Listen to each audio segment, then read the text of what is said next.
Hey there, RemPCs. Welcome to Rules of Cool, where we interview very special guests, creators, gamers, designers, and world builders. I'm your host, Rem, and today I'll be chatting with Rob Wieland, accomplished game designer, writer, and reviewer. Stay tuned because you won't want to miss it. Now, this week's giveaway is a free PDF of the Shadowrun 6th World Core Rulebook, Seattle Edition. Type hashtag RemPC in the chat for your free entry to win. And don't forget that we have new ways to enter our weekly drawing to win our giveaways and interact with the cast and characters in Shadowrun Emerald Glitch here on Gen Con TV. We all know by now that you can type hashtag RemPC in the chat for a free entry to win, but now you can subscribe to the Gen Con TV channel, which gets you 7 entries to win and 4 edge to give to the player of your choice. But wait, there's more. Channel points can also be used to impact the game. 500 channel points gets you a NERP to give to the player of your choice. 1,000 points gets you a point of edge to give to the player of your choice. And 2,500 points gets you 4 edge to give to any player. But wait, there's even more. Bits can also be used to impact the game and get you bonus entries for the giveaway. So 100 bits gets you those NERPs to the player of your choice, and you get to get a bonus entry to the giveaway. 200 bits gets you 2 extra bonus entries and a point of edge to give to the player of your choice. And 500 bits gets you 4 edge to give to the player of your choice and gets you 5 extra entries to win. So come play with us, impact the run we're on, and we'll be ruling the streets in no time. We also invite you to join us on Discord. The Alternis server is an inclusive and supportive community of gamers, and our favorite channels include the Pun, Joke, and Meme channel, Goose Goose Duck Saturday Gaming, and support and encouragement for when you just need a little extra kindness. We hold casting calls to join our streams on the Master of Run Twitch channel, a Learn to Play D&D program, a monthly trivia night, and more. So please check it out at the link in the chat, and welcome to the community. So if you love all the Shadowrun content we do, check out our Patreon as well. We're releasing character sheets from the shows, videos of character creation sessions, and even sneak peeks at upcoming Shadowrun audiobooks that we're producing for Catalyst Game Labs. So head on over to patreon.com/RemAlternis to get in on all the bonus content. Now, time to get right into our conversation for this week. So stay tuned, RemPCs.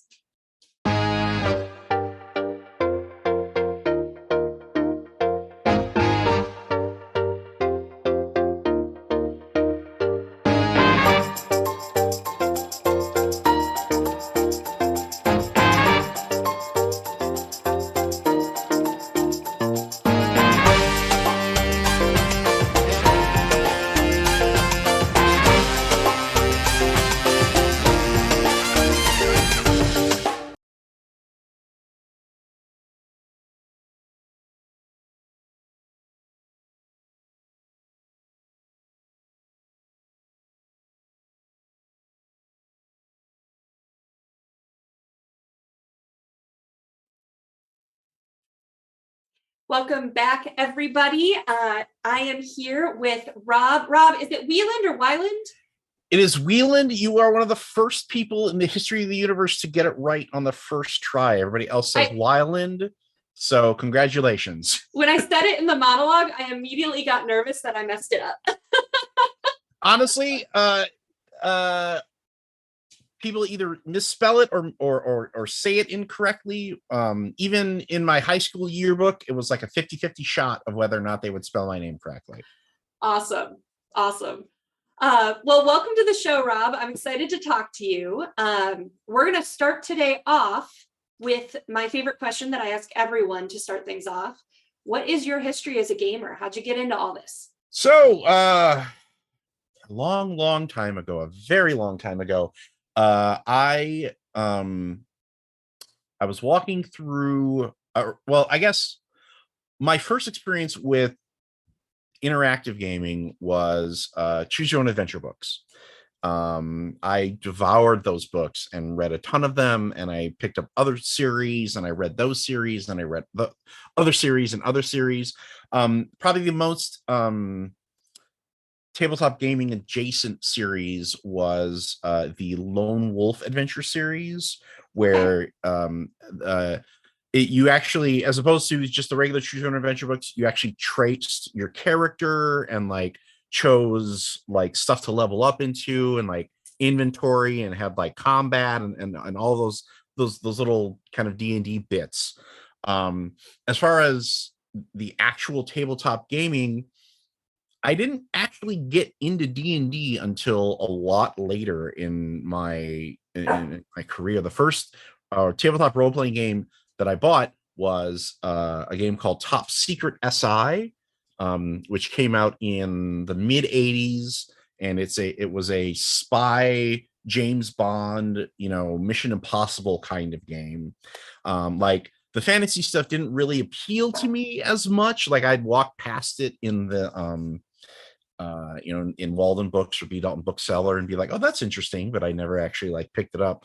One of the first games that I played was the Star Trek Starship Combat Simulator, where you would move all the pieces around on a hex grid and do all that. And I realized that I was more into the storytelling and performative aspect of RPGs because my friends were all into like, okay, I spent 4 warp points and this many energy points, and I was too busy throwing myself over the couch every time the ship got hit.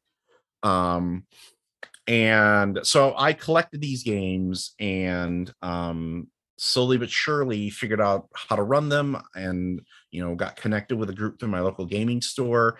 One of my first real true loves as far as gaming went was Shadowrun. Yeah. It's probably one of the games that I have the most extensive collection of actual like books and everything, because that's like, as a 10 to 12-year-old boy, what's cooler than dragons? Shooting dragons with machine guns is cooler than dragons. And that launched me into a ton of different games that I've been playing for over 30 years at this point. Cool. Yeah, always behind our friend Shadowrun. And I have one of our questions kind of circles back to that here shortly. But so knowing that is how you kind of got into gaming and started to fall deeper and deeper and deeper, how did you break into game development in the gaming industry? Well, like a lot of writers, I wrote fan fiction. Specifically, I wrote fan fiction for a collectible card game. I wrote so Gen Con used to be held here in Milwaukee, and one of the Gen Cons, there was a huge tournament for the 7th Sea collectible card game. Cool. And I was on the listserv and active in that community a little bit, and there were some people who were writing bounty, what they were calling them bounty fictions, were basically like, if you use this card in this deck, I will write a story about it. And I jumped in and wrote some of those for players to encourage people to play different characters or factions, because 7th Sea was one of those, was a card game where you were influencing the storyline as you played. So like if your deck won, your faction would get something cool to happen to them in the storyline, and then the next expansion you'd get a card that would represent like, oh yes, you did defeat Baron von Evil or whatever. Here's the card that represents that. And having written a couple of these stories, I sent them to a guy named Rob Vox, who was the line developer at the time. And I was basically like, here, sir, I have written these things. Would you be willing to pay me to write more? And he liked them. And so you turned into Dobby and handed Master a book. Got it. something like that. And I also lucked out because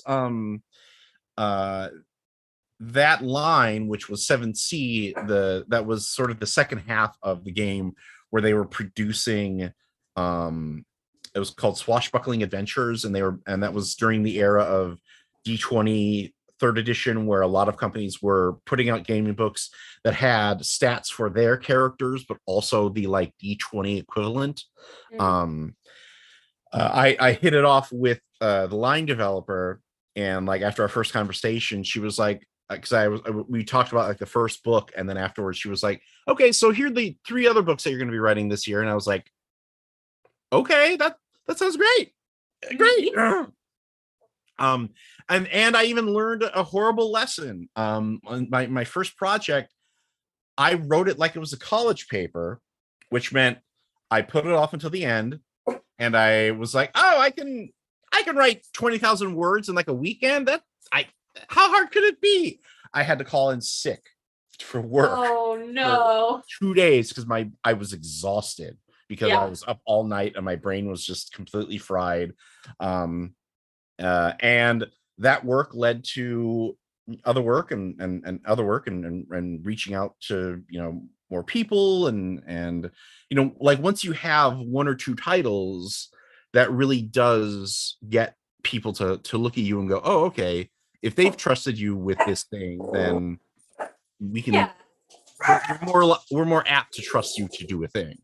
Totally. Yeah. It's funny with the gaming industry. It seems like a couple projects is equivalent of like 20 years experience in like corporate environment where you would normally need to prove, that you've sold your soul enough to work for someone. Well, and nowadays even it's a lot different because there are a lot more avenues to get your work out there that aren't necessarily part of the industry. Whether it's you kickstart your own book, or you put out a couple things on Dungeon Masters Guild or whatever. All of that stuff can help you hone your craft, and that's really, I think, the key is how do you break into how do you become a writer? You write, and that will you will learn the ins and outs and the easy and the hard stuff just by getting your stuff out there. Yeah, definitely agree completely. And so getting in with 7th Sea kind of started this kind of what is it, boulder roll? I'm thinking of like the avalanche, that kind of just the ball on the cartoon, that the snowball that turns into a giant boulder rolling down the hill. So tell us some of your work on some of the licensed games you've designed for, like Star Wars, Star Trek, Firefly, to name a few. Okay. Yeah. I've worked with a ton of licensees. I was a digital line developer on Firefly, which meant that I oversaw the majority of the adventures that were published for the game under the Echoes of War banner. And that was very exciting. I got to work with a lot of different people within the industry and without, and to kind of get them to figure out how to write adventures for Firefly. Well, one of the people who I got to work with, which was stunning for 10-year-old me, was the owner of the company, Margaret Weiss. She wrote 2 adventures for Firefly because she's a huge Firefly fan. And then I definitely had a moment where I was like working with her and developing her stuff and being like, I'm telling her what needs to change. This is weird. Like I have been, like my first fantasy novels were the Dragonlance novels, and it is weird to me that I am now being like, no, that's wrong. You should do it this way. But she was fantastic about it. Like, she's very professional and very much like, no, tell me what I need to change and we'll change it. As far as Star Trek Adventures, I worked on the core book for that, and it was very exciting because that allowed me to. Everybody wrote like little bits of fiction that they scatter throughout the core book, so I took an opportunity to try to fit in as many of my like Trekkie friends as possible. As like, okay, Captain Deacon, you are now canon. Okay. Yep. That happened to me before I even liked Shadowrun. I was my name is in Chrome Flesh from 5th edition. I think I'm an elf genius or something like that. But It was like, oh, cool, my name's in a book. What's this book about? I have no idea.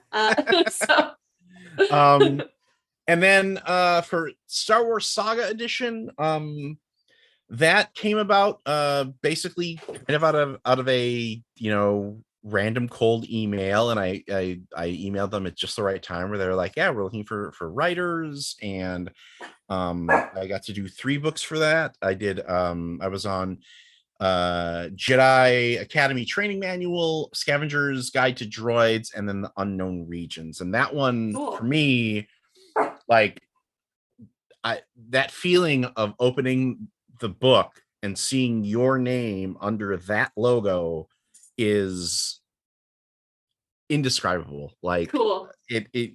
There's nothing like that feeling at all. Like, and I parlayed that into a strange opportunity as on NPR. The C2E2 in Chicago. It's a big convention. I used to live in Chicago. Oh, okay. They had a Ask Me Another did a taping there, and they were looking for people to come out and do the show. And so I'm like, okay, this will be fun. I email their producer. She calls me back. She's like, so do you have anything unusual about yourself you want to tell people? And I'm like, oh yeah, I worked on a Star Wars role-playing game. And I could kind of hear the producer be like, hold on a second. And I ended up in a trivia segment with Andy Gutierrez, who was their like who was Lucasfilm's social media person at the time, and I won. Take that. Yeah. So working on licensed stuff is fun because you get to play in those sandboxes that you've wanted to play in for so many years. And while you're a fan, you get to work on the thing you're a fan of, which so cool. Which is exciting, but it's also a chance for you to like, leave your fingerprints on it a little bit, even if it's not necessarily like if for whatever reason Andor features, one of the droids that I worked on, I will not see a dime of it, but I will definitely run out and buy the action figure as soon as possible to be like, me, I did this. Because how else? It's also neat for me to see those things propagate forward in later books and later role-playing games as well, because it's like you have made that very tiny mark, even above and beyond what other people have made. Like, I have a Wikipedia page, and that is weird to me, but also kind of cool, but it is still surreal. Did you just say Wikipedia? Yes. Amazing. Oh, that's so cool. So in addition to the big licensed names and like these fandoms that, entertainment wise, we all love, you've also gotten to work with some big names in the role-playing industry, like Savage Worlds, D&D, and our favorite here, Shadowrun. So why don't you tell us a little bit about that? Sure. So for Savage Worlds, Deadlands is one of my favorite role-playing games of Love it. all time. Yep. I have been a fan ever since the soft cover orange book that I feel like I bought from Shane Hensley personally in his very tiny booth at Gen Con the year it came out. And so it was very exciting to do the adventure that's included in the GM screen with the most recent edition. Cool. It's called Showdown at Sundown. And it's also a love letter to one of my favorite Westerns, The Quick and the Dead, starring Sharon Stone. And this obscure actor named Leonardo DiCaprio. It's a gunfighting tournament, and I've run this scenario a few times at conventions now, and it is always just fun because you get to see everybody around the table do the glinty-eyed stare and the "you better walk away, boy" kind of the dialogue, stuff like that. It's one of the collector items that I dream of adding someday to my collection is Deadlands 20th anniversary edition. Like you can only get it like on eBay for like over $200 now, and they're so rare, but wonderful game. It sparked a real life love of Western history in me that, like, you know, because I was researching for the game that I was running when it came out, and then, you know, then I just fell in love with the period and all the little details and all that stuff. So being able to work on that was a fantastic experience. Same thing with Shadowrun too. That I ended up working on like the latter half of 4th edition, and having bits and pieces in a lot of different books. And what I really enjoyed about that experience was, because Shadowrun is this big, expansive world, it was always fun to find like one little piece of it that nobody had touched yet, and to be like, that's mine, I'm going to talk about that. And so like I got to, and it was all stuff that I, coming into it as a fan, really enjoyed, but then being able to help define it was very exciting. Like I got to write about Neil the Orc Barbarian for the Shadowrun 2050 book. I got to do actually in Chrome Flesh, I think that was the last Shadowrun book that I worked on.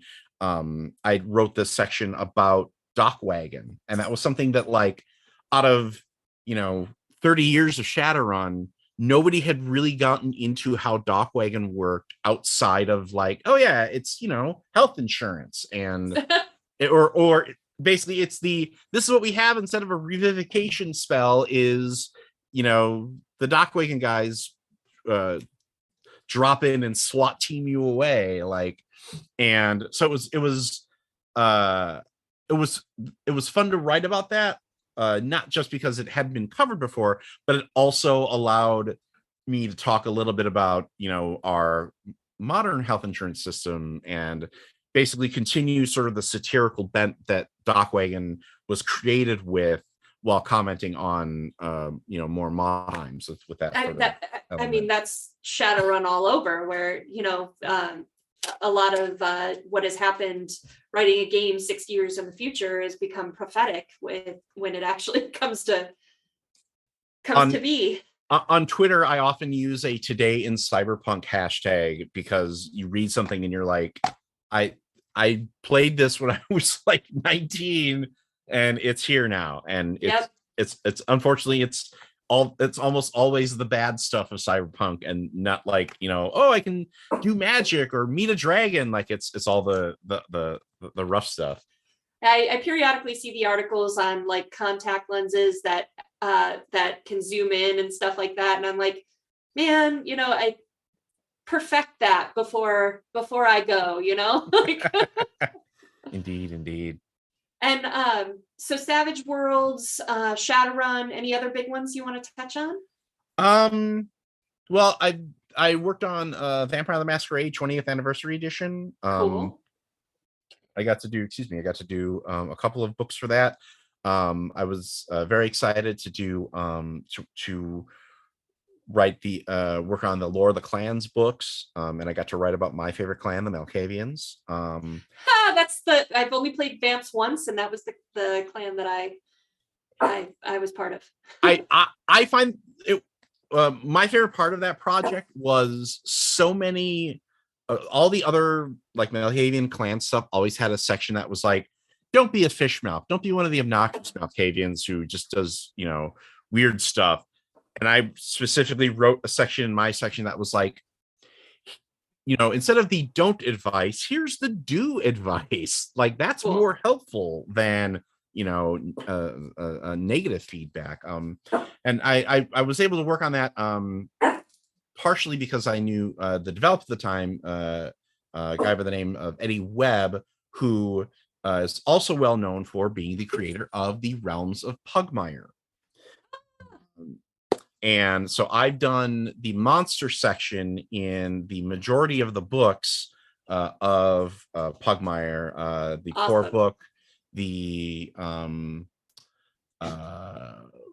the Monarchies of Mao, which is the cat version, and then the most recent one, Squeaks in the Deep, which is the like underground. And it's been fun doing those monsters because every book Eddie has been like, weirder. You have to make weirder monsters, Rob. And I'm like, okay, let's talk about the psychic sponge that vomits its stomach out onto you as its defense mechanism. We'll make that a D&D monster. Sure, let's do it. That's one of Pugmire's one of the like I'm a fan from a distance. I've never gotten to play it, but I want to someday because it's, if you haven't seen the two doggos that come and jump up on my lap, I like doggos better than people. So what I really enjoy about running Pugmire, because that's one of the games that I run when I go at when I'm at a convention as like a special guest, is people play their dogs like that, like instead of like Lord of the Ring, instead of like D&D where it's like, oh, my first character is definitely not Legolas, or definitely, it's always, this is my dog, except now they are a barbarian. And it's great because you can see that that people understand the character of their pet, and so like they grasp it in a way that they wouldn't if you just handed them a pre-generated character and were like, okay, here's this thing. It's second only to when I run demos of licensed games. I often use the characters in the game. Like if I run Star Trek, I'll run Kirk and Spock and those folks, because people understand those characters, because it can be kind of difficult when you're running a demo to give somebody a character who they've never, they walked into cold and they're like, I don't get it. Who is this person? What am I doing? But you give them Kirk, and even if they're doing a bad William Shatner accent, they get that character. I like how William Shatner is an accent of his own. It is. Very, very small percentage of the population speaks Shatner. Cool. So in addition to all of this, because clearly that's not enough, you've also created some games of your own. So tell us about Camelot Trigger. Camelot Trigger grew out of my experiences playing BattleTech as a kid. Because I really liked sort of the concept that had been carried through in early BattleTech stuff of the battle mech as like knightly suit of armor. And so that kind of bubbled in the back of my brain for a while until Evil Hat Productions, when they launched their Fate Core Kickstarter many years ago, they were looking for writers and pitches, and I emailed them and was like, let's do giant stompy robots retelling the Arthur mythos. Ooh. And they were like, that's it, that's the one. So that's what it is. Each planet kind of has its own style of mech, and they're kind of a warring, feuding-ish houses. There are there is an evil AI who's called Morgana, and she's basically a giant floating Death Star head that spews out enemy robots that you have to fight. This is like, well BattleTech is a little more heavy and gritty as far as like giant robots go. This is definitely leans a little more towards the anime Voltron Robotech style, but still it was a lot of fun to write because it let me riff on mythology and riff on those elements, but also set in a level of like political intrigue and jostling for position. When all the knights are out of their mechs, they still have to go to court, and they still have to forge alliances, because like together they can stand up and face the forces of Morgana, but everybody still also kind of wants to be in charge, and so Mhm. there's a lot of tension there as well. Cool. So that came out. That was probably one of my first big solo projects, as far as something that my name was the only name that was on it. Mhm. And it was a ton of fun because, you know, I got to sit, like, each one of each one of the Fate worlds has a little bit of mechanical stuff that, Mhm. like, even if you don't like the game or whatever, you can take this back and use it. And over the years, I've had a ton of people, you know, come back and tell me, oh yeah, I used Camelot Trigger to play BattleTech, the BattleTech RPG, because I understood that system better, and so that was very exciting for me to be like, you know, to have it kind of come full circle like that. Yeah. Cool. So Camelot Trigger, then came Save Game.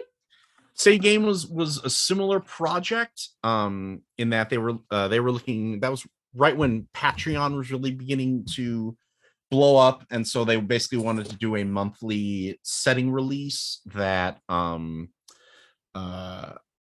that they could basically, like, the Patreon would fund it, and then they would put it out to the public, and then they could either buy it or whatever. And Save Game was a setting that the elevator pitch is Wreck-It Ralph meets Lord of the Rings. Oh my. So you play as 8-bit video game characters who are, protecting their retirement island from an oncoming computer virus that's threatening to destroy it. And the two things that stand out in that setting are the fact that the mini bosses are all funhouse mirror versions of very famous arcade characters that we couldn't get the rights for. So they've been horribly twisted by the virus into something, you know, scary and weird that you have to battle.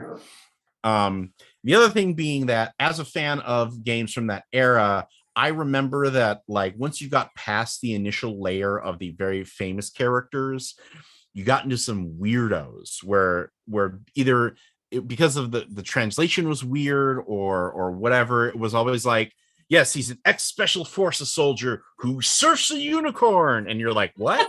I don't who came up with this? So when you make your character, to generate your powers and your aspects, you roll on a random table of words that you kind of smoosh together, and then create your special abilities out of the words that you've brought together.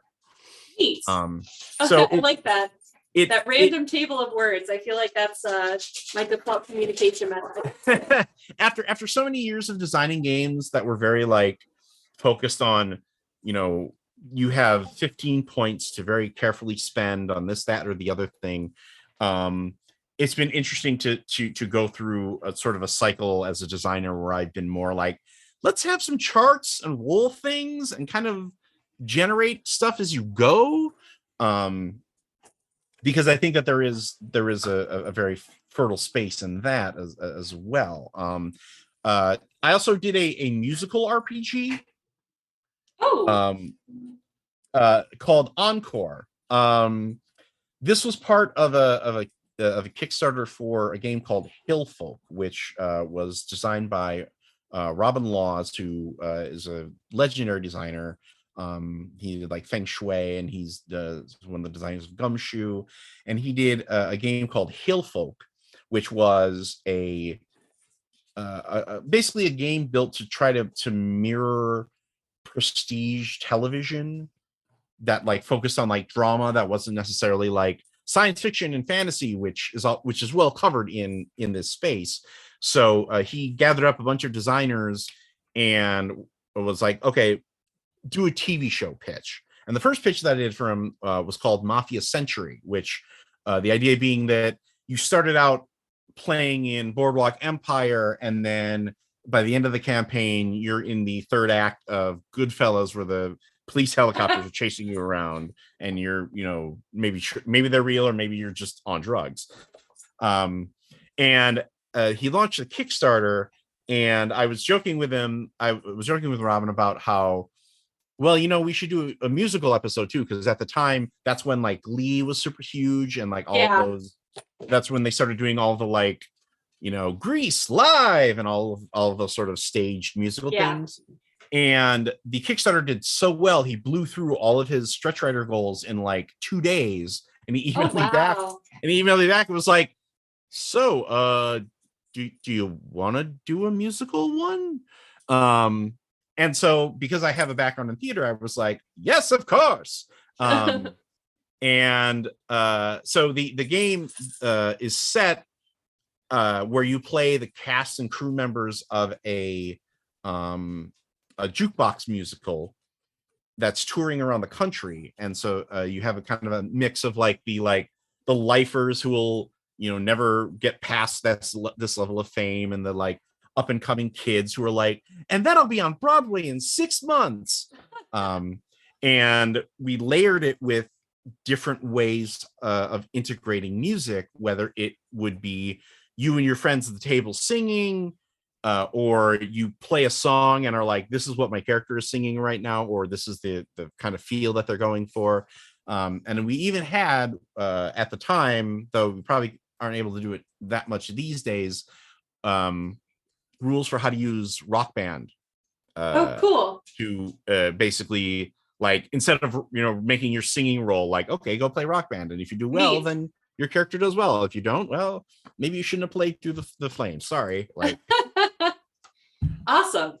So all of these games you're working on and coming out, and so you've also, we were talking before the show about, for the past 4.5 years you've been working on Theater of the Mind Players. That's right. So even more to do now. You're going to do content creation in a live stream and recorded format. So tell us about that. So Theater of the Mind Players is your friendly local actual play show. We're a small show out of the Midwest, and we play all of the games besides D&D that we love, because D&D is pretty well covered in this space. So we tend to alternate between either a short kind of one-shot setup that runs like 2 or 3 weeks to longer seasons that are about like 15 weeks. Each episode, our more recent episodes are about like an hour each. And so they're very bite-sized, so that way you can kind of pick it up, put it back. You don't have to worry. You don't have to sit there for 8 hours and watch the whole thing in one chunk. And we've gotten a chance to play some really fun games. Our most popular games are Delta Green from Arc Green Publishing. People love Cthulhu, they love conspiracy, and they love drama, and that game has all three in huge chunks. We have a writer for Delta Green coming onto the show in January. Excellent. Yeah. Delta Green is fantastic. They have put out quality stuff for years. Cool. And it's one of the RPG books that I have often just read for pleasure, as opposed to like, I need to learn this book, just because it's so well done. Oh, cool. Another one of our popular games is Masks, the New Generation, which is an amazing teen superheroes RPG. So if you want to play like Teen Titans or Cool. X-Men, what I really like about the game is that characters have these identities that kind of fluctuate depending on how what you do. And it really mirrors that sort of the teenage element of like, what am I? Like, I think I'm this one thing. Am I actually this other thing? Yeah. And it's really exciting as you play to kind of watch your character sort of figure this out for itself as you play. And you can find Theater of the Mind Players by searching on YouTube. Yes. Okay. We spell with the fancy theater TRE. Yeah, TRE. Though if you do search it the other way, it will come up. Cool. Our most recent game that we played is City of Mist, which is a game where each player plays like a normal person, but they also have been bonded to aspects of like a legend, and so there's kind of a pull. There's a sort of a push and pull between your normal life and all the burdens that you have to deal with there, but also sort of your mystic side, and like, why, if I am Robin Hood, where is the sheriff of Nottingham in this city, like, and kind of solving those mysteries as well. Totally. And we really enjoy exploring these systems, but also illustrating how they play, because we've gotten a lot of feedback from people who buy these books or get them as gifts, and they either want to learn how to play it, or their group isn't into it but they still like the concept, so they want to watch the show. And it's been very exciting. Like I kind of started it as a way to play the games that I worked on primarily, but it's blossomed out into just sort of a lot of games that are out there that we don't necessarily see a lot of. Like we were one of the first crews to play the Alien RPG from Free League. And we actually kind of played it with, we got to play with Matt Lillard at a convention. Ooh, that's cool. And it was great because I was like, this is an Alien game. We need to have an a-hole like military guy here, right? And he just stormed in and was like, I'm the a-hole military guy. And I'm like, yes, you are. Okay. Cool. That's one last thing I have to play. Excellent.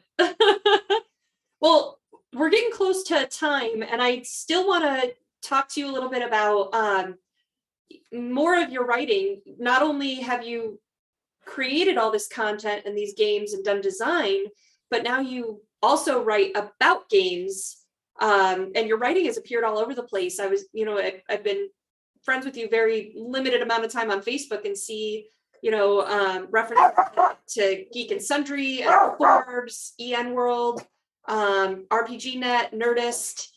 How did you break into doing regular writing for all of these sources? Well, each one is a slightly weird and slightly different story. In general, part of it is being in the right place at the right time, because of the sort of the age of the geek and the rise of nerd hobby as mainstream pop culture.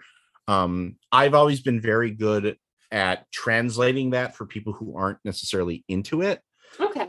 It's one of the, I prefer playing with a table full of complete newbies than like hardcore gamers that have been doing it for 20 years, because it's very exciting for me to see that sort of sense of discovery. Yeah. And so because of that, when these opportunities presented themselves to write for Geek and Sundry, and that was probably my first big step in that way. It was very exciting to be able to have a platform for people who were coming into it and being like, I haven't played D&D in like 20 years. What's going on now? Like, what are the new games now? And being able to be like, here's the stuff that's going on now. Here's the stuff that's happened since then. Because when I started, there were a lot of articles that were about like tabletop role-playing games, but they were very clearly written by people who had not been in the hobby for like, right, decades. And it was always kind of like, no, there's better stuff that's out there that like that designers. Yeah, where do you start? Yeah, like that's where you go. And then that opened up doors with a variety of other publications, because again, once you have a body of work, it's a lot easier to show that to people. And have those discussions with places like Dicebreaker. I tend to do sort of like gaming history articles about like, yes, there was this game like this once. And those tend to do pretty well. Like I did an article, I think my favorite article for them was an article about the old James Bond role-playing game that came out in like the 1980s, and how much of it contained stuff that we now consider like hip new design tech, like 30 years later, but they were doing it back then. Cool. And for the Forbes website, that tends to be much broader, like introductory stuff of like, here is, did you enjoy watching Dune Part 1? Well, there are a ton of great tabletop games that you can play while you wait for Dune Part 2 to come out. That's clever, kind of taking what's relevant now in the world and taking that popularity and then introducing them into RPGs based on what the other interests and pop culture references are. I like that. Well, that's honestly one of the questions that I get asked a lot is, well, how do you get people into RPGs? And the answer is, for me, is find their fandom. Mm-hmm. And there is likely either an official RPG or one that is super duper close to being official that will fit. And It doesn't matter if it's a very heavy math intensive one or if it's a light 4-page one. If they're into it, they will grab onto it and they will do the math. Okay. Yeah, just the writing credentials and I really like the spin that you kind of put on it and bring a lot of the history and relevance to the conversation, which is great. So with your experience in writing for both established brands and also brand new ones, and then writing and inviting people in and kind of promoting some of these games and stuff like that, what is your advice to game creators and developers trying to get the word out about their games? The worst they can do is say no. I understand how it sucks having to do the business half of things. Like nobody wants to worry about, like you want to be able to just sit at the desk and create all day, but you're going to starve yourself doing that. So you have to take those chances. And sure, if you want to put your stuff out there, go and like find the writers who you read when you are the person that is consuming gaming media. Figure out who that writer is and contact them and be like, hey, I love your stuff. Does this interest you to cover? And many times the writers will say yes, sometimes they'll say no, and that's okay too. Because that's where you start to once you start to make those connections and once you get your stuff out there, that's when those opportunities are going to come the other way, and people will start asking you to do stuff. I cool. Recently finished 2 projects that are unannounced, so I can't say like who they are, what they're for. Sure.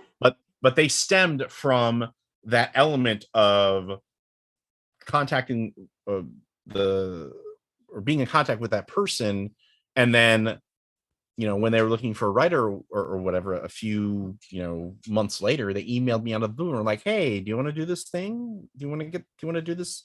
Do you want to do this thing? And you look at the thing and you're like, yes, I do want to do that. Awesome. Cool. Well, thank you for the advice to just reach out and try and connect and stuff like that. Where can our audience find you and follow you to learn more about everything that you're working on? So my sort of online handle is RoboWieland, RoboWieland. I am on most socials. I'm on Facebook. I'm on Instagram. I'm on Twitter for as long as it lasts. And you can also find me at Theater of the Mind Players. We do have a YouTube page. We have a Twitter for that. We also have we call it our Friends of Pat Rayon. If you want to actually give us some money, we really appreciate that, of course. That allows us to basically fund our trips to conventions and things like that, and occasionally slowly upgrade our equipment from stuff that we found lying in a locker somewhere. I'm also 1 year into the release of my first non-gaming writing, which is a comic book called Girls Heist Out. And that is a heist comic in the style of Leverage or Ocean's 11, and that sort of globe-trotting, witty banter, plot twist sort of style. And that can be found at Darby Pop Publishing. Oh, cool. Great.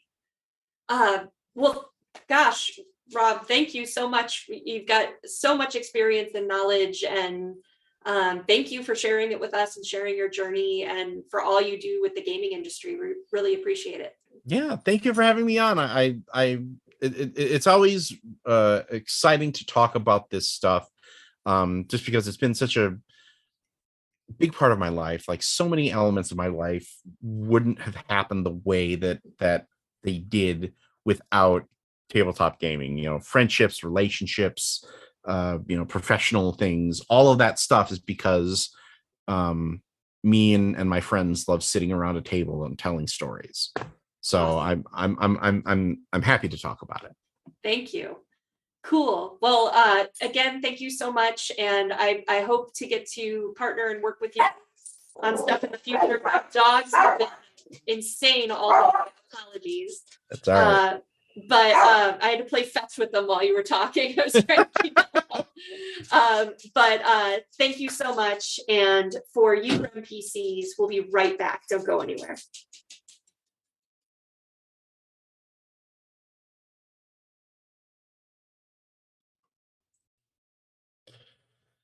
This week on Roll with Rem Alternis, it's time for the auction. But how many of the items will our runners acquire?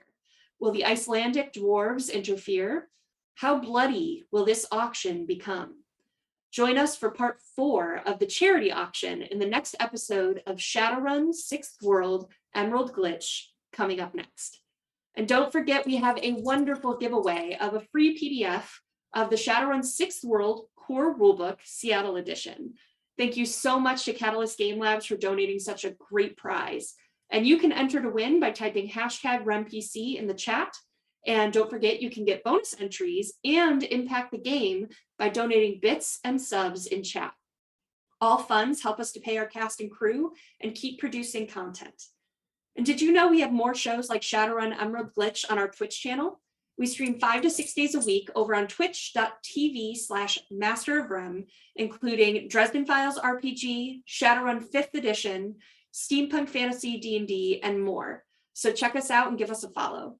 And thank you all for joining. We will be here next week for Thanksgiving, but we're going to do something a little different and show you some of our favorite shows from twitch.tv/masterofrem.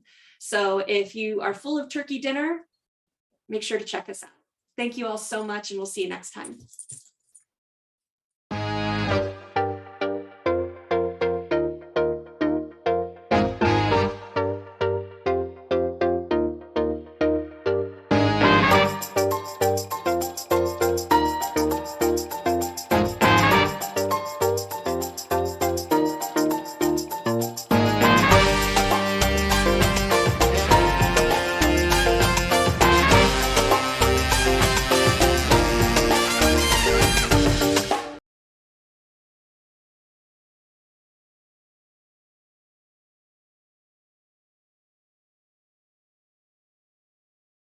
You get to play with us now, which is so exciting. So with channel points, bits, and subscribes, you can give rewards to the player of your choice. So how to do that is, no, not Bob.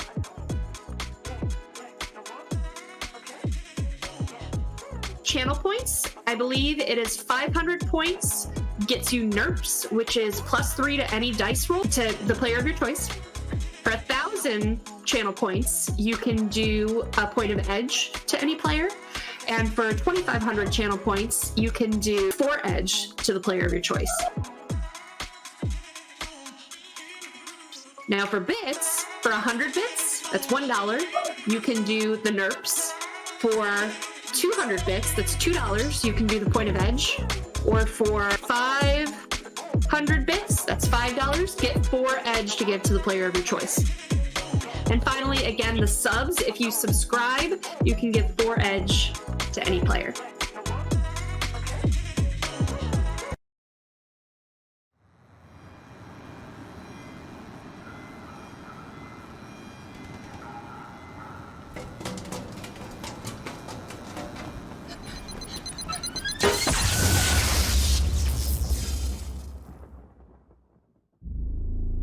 The earth has changed.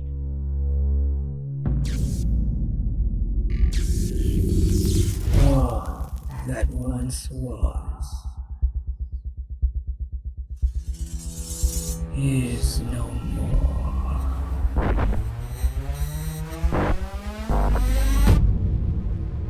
Cities renamed.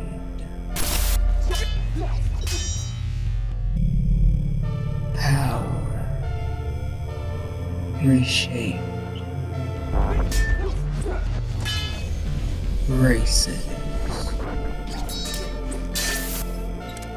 reborn.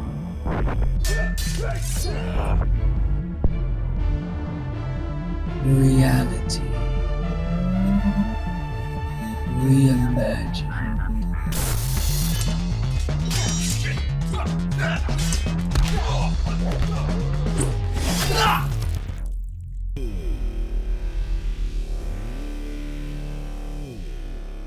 Violence unleashed. The earth has changed. She no longer sleeps.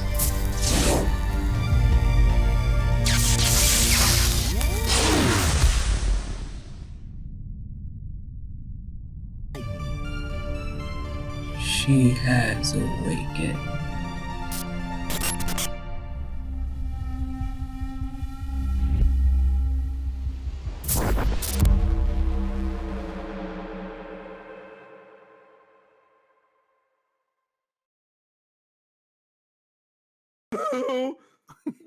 What a spell! Spell! Spells. Spell! She says spell like 92 times. Spell! Spell! Spell! Spell! Spell! Spell! Spell! Spell! Spell! Spell! Spell! Spell! Spell! Spell! Spell! Spell! Spell! Spell! Spell! Oh, well.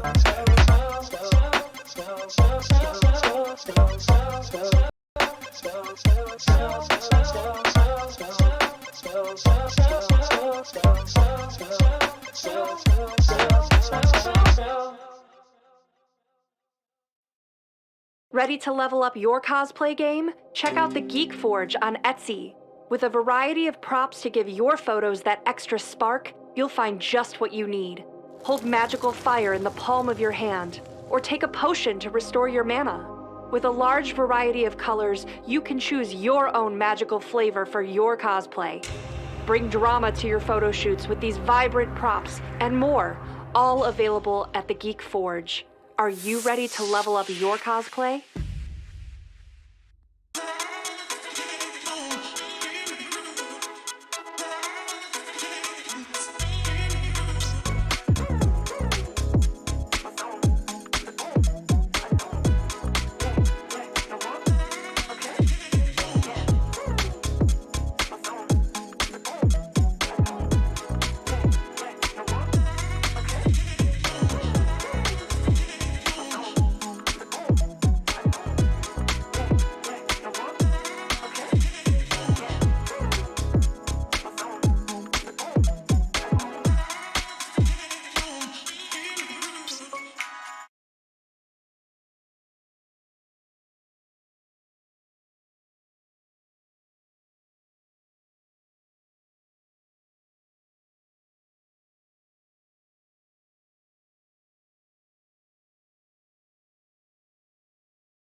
Hey there, NPCs. Welcome to our actual play of Shadowrun 6 World, Emerald Glitch. I'm Bob, your GM, and tonight we hopefully conclude with part 4 of the charity auction. So last time on Emerald Glitch, we had sort of a shorter episode, but we had some planning take place, some surveillance take place, and I put all the details that they found out in our private chat so that our cast could make plans. So I think we have a sort of a plan that they have laid out. So far, it isn't kicked down the front door. So far. So we're not even shadow running yet.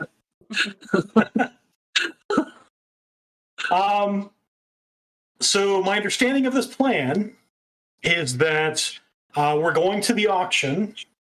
There's a little bit of a preamble because we need to get cover identity for Violet in the system so that Violet can sneak Mr. Bell in. And then we're just going straight to the auction. I do have one additional piece of preamble that we'll deal with after I deal with the Matrix bit. So we'll get to Slick, who needs to do some hacking. All right, let's get to work here. All right. So the idea is that I think the idea was that you were going to put in Violet under some name that is not Violet as the rookie Lone Star officer on the evening shift, so that she can be officially at the auction. All right, so yes, I will be putting in Violet as the rookie Elvira Parton. Nice.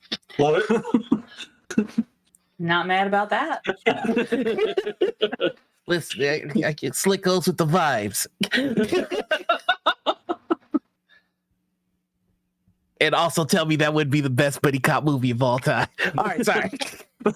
Elvira Parton and Mr. Bell. All right, so what do I need to roll for this? It's cracking and logic, I believe. So I'm going to ask you a trick question. Oh boy. Are you going to do this subtly, or are you busting in the front door in the Matrix? Today's the day of the operation, so it would be absolutely reckless to do it loud, so I'm going to do it loud. We're kicking in the front door. Yeah, let's do it. All right. I miss Fisher. Listen, I've got all my Batman Forever Arnold Schwarzenegger ice puns ready to go. Words we thought would never escape Curie's lips. So I need a cracking plus logic. Yeah. Hacking if you have the specialization. Oh, I don't. Ooh, I'm just gonna what's roll that? that cracking. And it is logic. So you do get an edge from analytical mind. Ooh, don't mind if I do. That is a lot of 5s and 6s. You know, I don't like to brag, but Don't brag too hard. You know, let's start this day off right. No, don't do it, Bob. Why don't you re-roll all 7 of those hits, please? No, why do you hate me? Oh my goodness. I said don't brag too hard. Okay.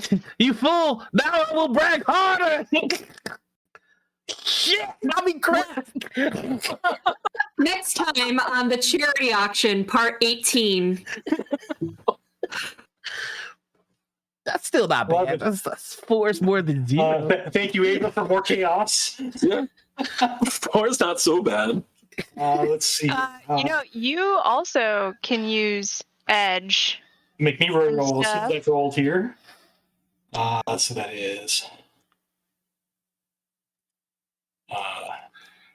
this many dice. But that would be a waste of your A waste of your edge. Go! Should we make him do it out of spite? No, Shot. no. No, I'm saving my edge. I don't That like could be a. Yeah. you listen here. There's one thing you need to know about Slick. He don't edge for nobody. Oh my gosh.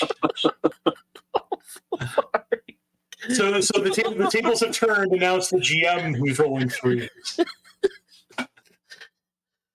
Oh my. All right, so It's a circular table. It's a circular table.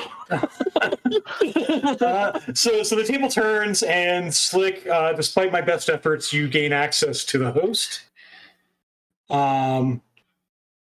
Let's see here. However, that does mean, since you are running Baby Monitor, do you want admin? You're going to want admin access for this. You know I would admin access.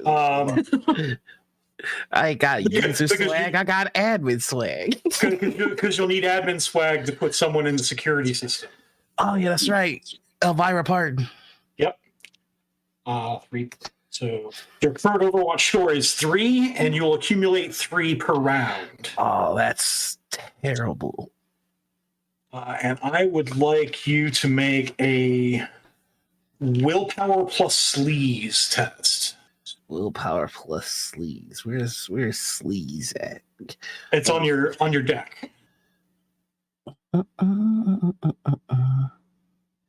So sorry. Give me just 1 second. Yeah, here it is. Sleaze. Oh, I'm gonna roll that with willpower. Yeah. Yeah. 3, 3, 3. 3, yeah. All day, every day. It's just 3. So now might be a time where you might want to have me re-roll some things. Oh, Or- it's my 3 competing with your 4? Yes. Oh, I don't like when you have bigger numbers to me. I would like to use one of my edge to make that not a thing that happens. Can I use my edge to turn one of your? I don't. Oh, that would tie us. Oh, but I'm the. You make him re-roll his successes. Okay, then yeah, re-roll your successes, please.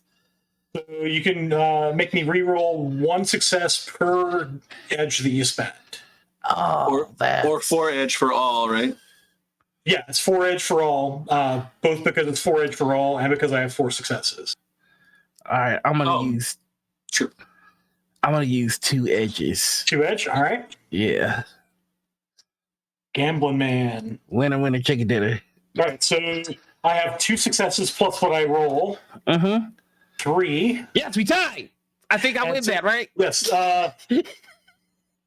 No, tie goes to the acting character, the host at this point. Oh, I thought I was the acting character. All right. So you can, you know what? Since that wasn't clear, if you want to spend another edge, I'll re-roll another die. Yeah, I'd like to spend another edge. Okay, I was going for the tie. There you never go. go for the tie. that's right. There. Because this was the host's perception, the patrol ice searching for you, Okay. searching for whoever busted down the front door. I mean, who would do such a thing? That's fun. And yeah, who would do such a thing? And you sort of sense in their matrixy mind, this patrol ice is asking itself, who would do such a thing?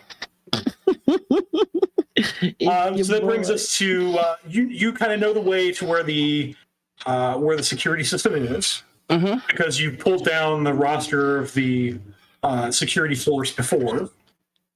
Yep. So I will ask you to make this will be an edit file action, Ooh, okay. which is electronics plus logic, Okay. and you'll get an edge for that, for analytical mind. Yeah, 3 again.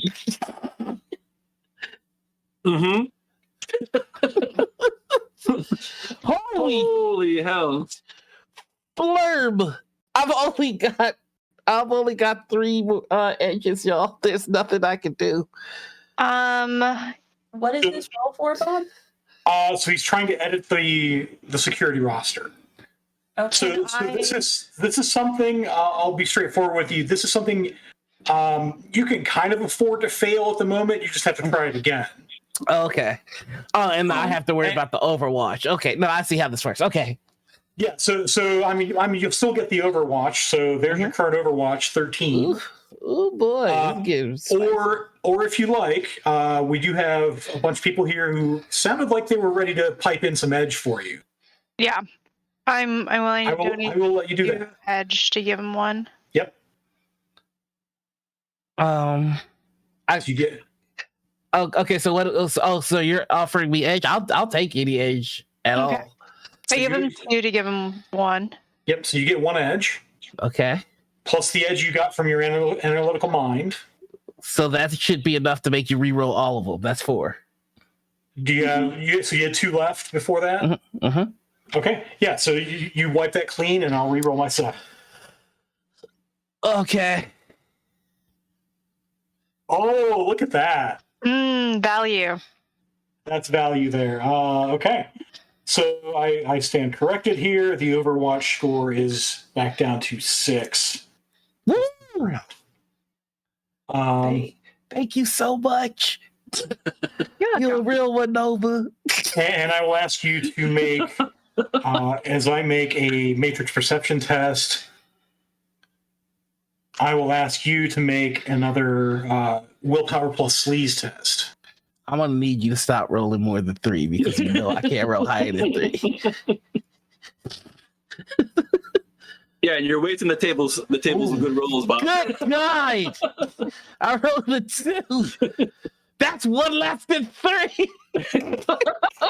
I'll get him. Well, it balances out because I rolled 1 more than 3. Ooh, if anyone's able to donate edge to him, he can turn a 4 into a 5. But he needs 3 more hits. 3 more. Never mind. Yeah. Whoop. I can't math. I'm not good at that. I work in a stuffer shack. I don't So count. the patrol light sort of looks over at you, and you feel the matrix spotlight on you. And you sense some alarm bells going off. Your primary task here is complete, unless you really want to stick around to do something more. I would like to do something stupid, please. All right.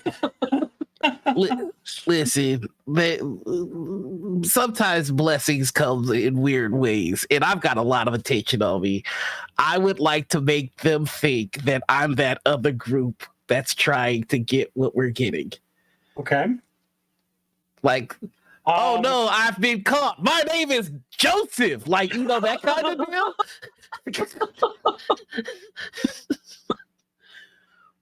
Good idea. So I will ask you for, I think this will be a spoof. This will almost certainly be a spoof command. So this will be another hacking plus logic. Okay, hacking plus logic. Here we go, y'all. Believe in the heart of the cards. That's what's up. And you get an edge for that. We out here. That's yes. Okay. Nice. And now I'm gonna attack you. Oh, because you're doing that while it's loading some ice. So I'm gonna need for you to make a matrix defense test. okay. Let's see. How do I? Ooh. All right, you gotta calm down. All right. So what do I defend with? Oh, do I roll my defense rating? There should be a matrix defense button on your matrix. I think on your matrix tab. I think this is it. We gonna find out. I don't think I did it right. No. So there should be a. Let me make sure. I'm going to pull up another matrix characters sheet so I don't interfere with you. I've got attack, sleaze, data proc, and firewall.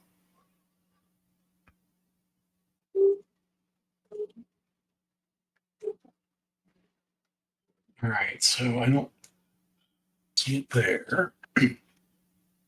I mean, I'll gladly take that 15. That's not an actual roll, though. I know. I was just hoping you would know. So this will be your defense will be data processing plus firewall. Oh, okay. I hope that's good. Lord, let it be good. Firewall. All right. Yeah. Hey. Hey, Let's go. what's up? I'm in the Matrix, swollen than MF.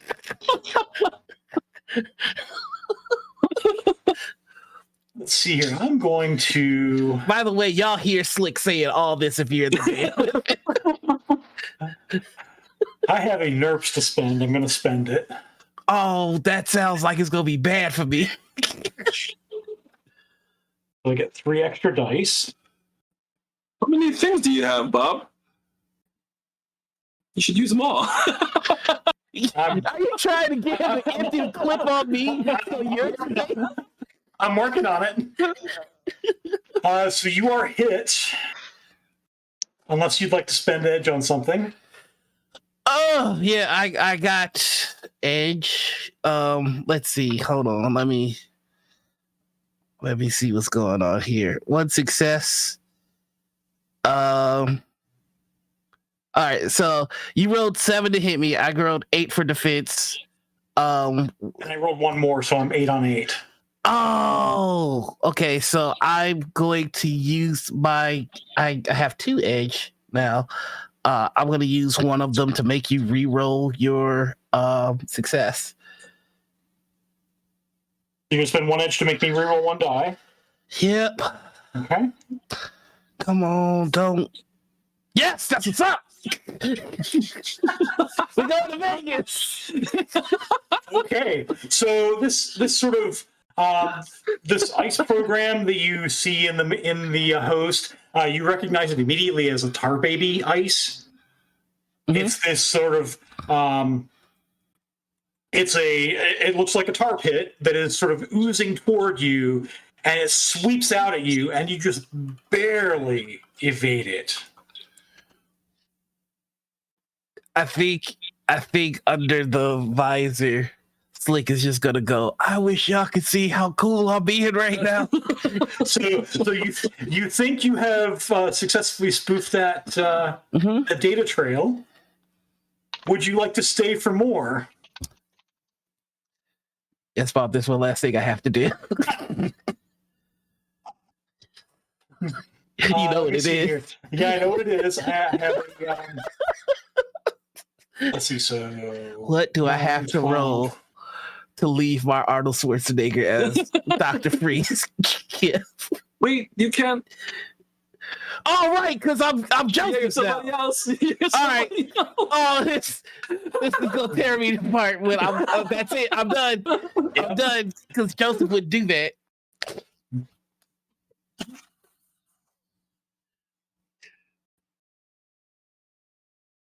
The sacrifices I make. Yeah.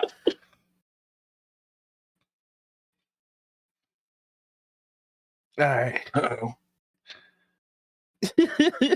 True. Okay.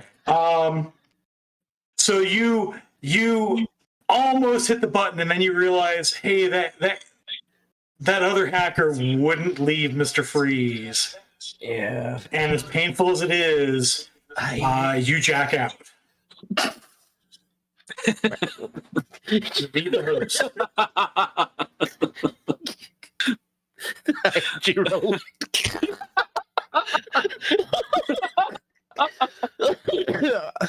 That's a job well done.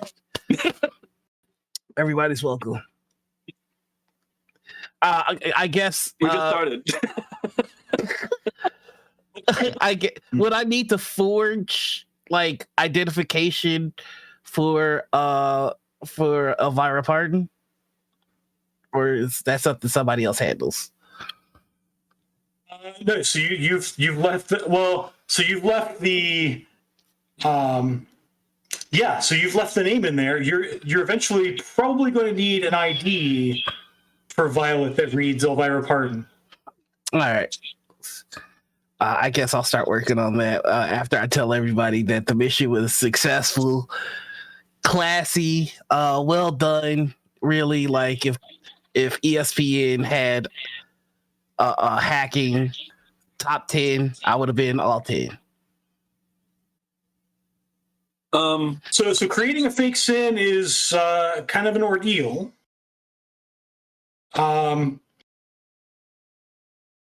Is it easier to just go buy one? It's way easier to go buy one. Yeah. Because there are people who that's all they do. That's their job, is to make SINs. You think you might be able to make one that will last like one scan. Just don't get caught. I mean, you're not planning to get caught anyway, right?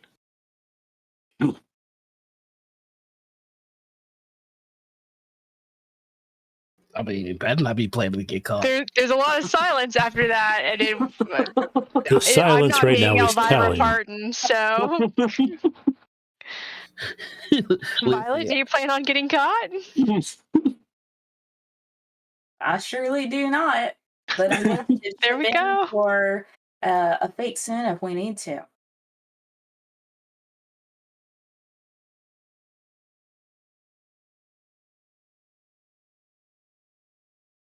Okay. So you're gonna ping one of your contacts and get a fake SIN made. Can I contact? I've got I still have some empty contact slots, but I do have Jeb Corsons, who was our airport security guy. Mm-hmm. So that could be someone potentially who might have connections to do that, or we can have the chat decide the name of my contact who does fake IDs. Let's have the chat decide the name of your ID forger. I like that. What's it gonna be? Come on, chat. We need a name and a gender and a race for our ID person. That doesn't Amber's count, Amber. Amber's trying to impact the chat.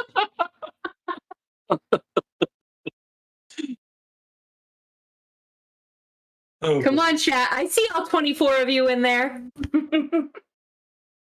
I'm sure some of those are bots, but So Bob, while we're waiting for some additional name suggestions to come in, how many points do I have that I can spend on this contact? So I think you should have on your character sheet how many points you have left. If not, I might have it on your PDF sheet. Keeper hanger.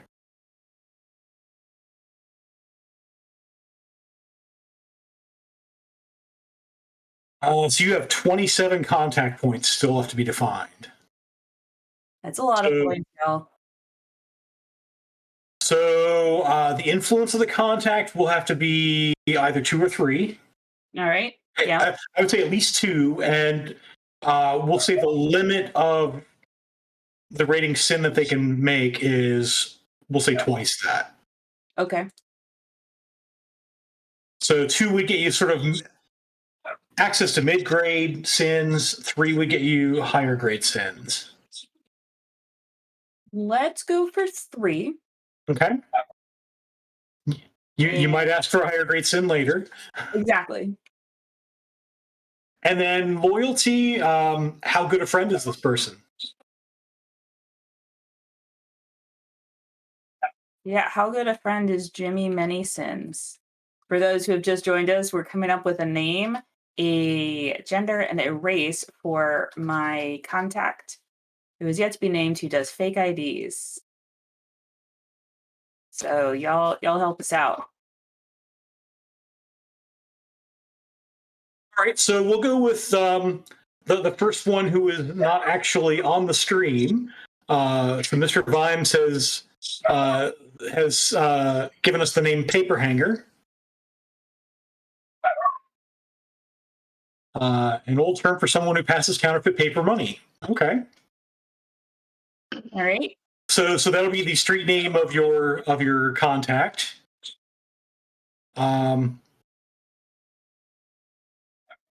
we can figure out everything else later. So we have a name, Paperhanger, and you're going to call this person. How do you know this person? How good of friends are they? Yeah, let's see. So Basically, how many points are you looking to spend loyalty-wise? let's go for 4 for loyalty. Okay. And we'll say that this is somebody that knows me from my my previous life. Okay.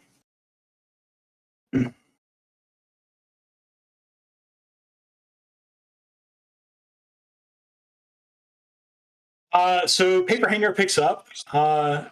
Hello, Violet, you're going by now, right? That's right, sweetie. I have a favor to ask you, and I know it's awful last minute. And I am hopeful that you can get me an ID with the name of Elvira Harton, who's a rookie for Lone Star. Now you don't have to know. You don't have to do the rookie for Lone Star part, but just some of them. If there's something, The appropriate licenses and things. Yeah. How short notice is this?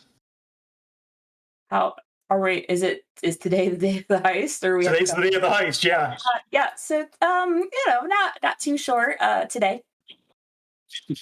Okay. I mean, a couple of I can hours. go. We'll call it $4,000, and best to not be scanned too frequently. Well, hopefully, it only gets used once or twice. Okay. So don't try going into like one of the Lone Star headquarters with it. Oh no, not at all. Okay. I mean, I do good work, but on such short notice, not that good. I completely understand, and I wouldn't have called if it wasn't an emergency. And Violet will send over. We'll call it 4,200. Okay. Because I know y'all do good work. Give me an hour, and I'll see what I can put together. Sounds great. Thank you. Good to hear from you. I will definitely be in touch again soon. We should grab a drink sometime. Yeah. Are you still playing? I am over at Areola 51. Not familiar with the place. I think you'd like it. All right. Well, I'll get to work, and I'll get you the papers as soon as I can. Thank you kindly.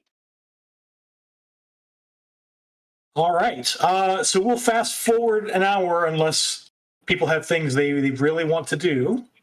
I think this is our second linchpin. I did say that I was going to have some preparatory business of my own. So we'll say it is just after sunrise, the day of the auction. You have. We'll say it's just before sunrise. It's sort of late night, 4 in the morning or so, the day of the auction, and Curie, one of your spirits pops. I've been waiting for this. I'm gonna go ahead and head back down and leave my body and go see what's what. So she slumps over again. You're almost getting used to it, Slick. If only because you've been in the Matrix enough that you haven't seen all the time she's done that. I mean, just to do it in my car, not let me know that it's happening. I feel like there's supposed to be some kind of etiquette that's not happening. It's very rude. All right, so Curie, it is the one in the parking garage. By the car? Yep, by the car. And so you roll in astrally. The car's still there. Good. Why don't you go and make it a sensing test for me? Yeah, I knew that was coming. But my character sheet, I have to scroll down to like the very bottom. So one second. All right. Oh no, I have so much stuff I have to scroll all the way down. Well, no, it's more on all the character sheets in the journal of Roll20. It's toward the bottom, so I have to go find her at the bottom. That's right. All your character sheets are toward the not quite the bottom. There's a handout section with some rule stuff. 3 hits. 3 hits. Fully Roll20 compliant. Yep. All right. And so you sort of look around, and you see there's a residue of, and the signature you catch is from one of the dwarves, the Hans Thorson guy.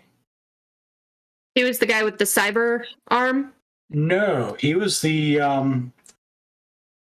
let's see, he is the guy who looks Essence 6, but completely uncybered, completely normal. Hmm. Yeah. And you get the sense from that signature, it's kind of that signature, but there's definitely some astral combat going on. Astral combat? Mm-hmm. With the spirit? Yep. Oh, yeah. I figured that was a mask. Well, he hasn't seen me yet, right? Well, you don't see him. You see like the residue of the signature. Oh, okay. And is my spirit gone now? That spirit is gone. Yes.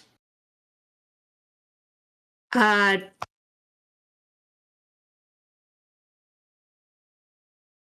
have summoned up.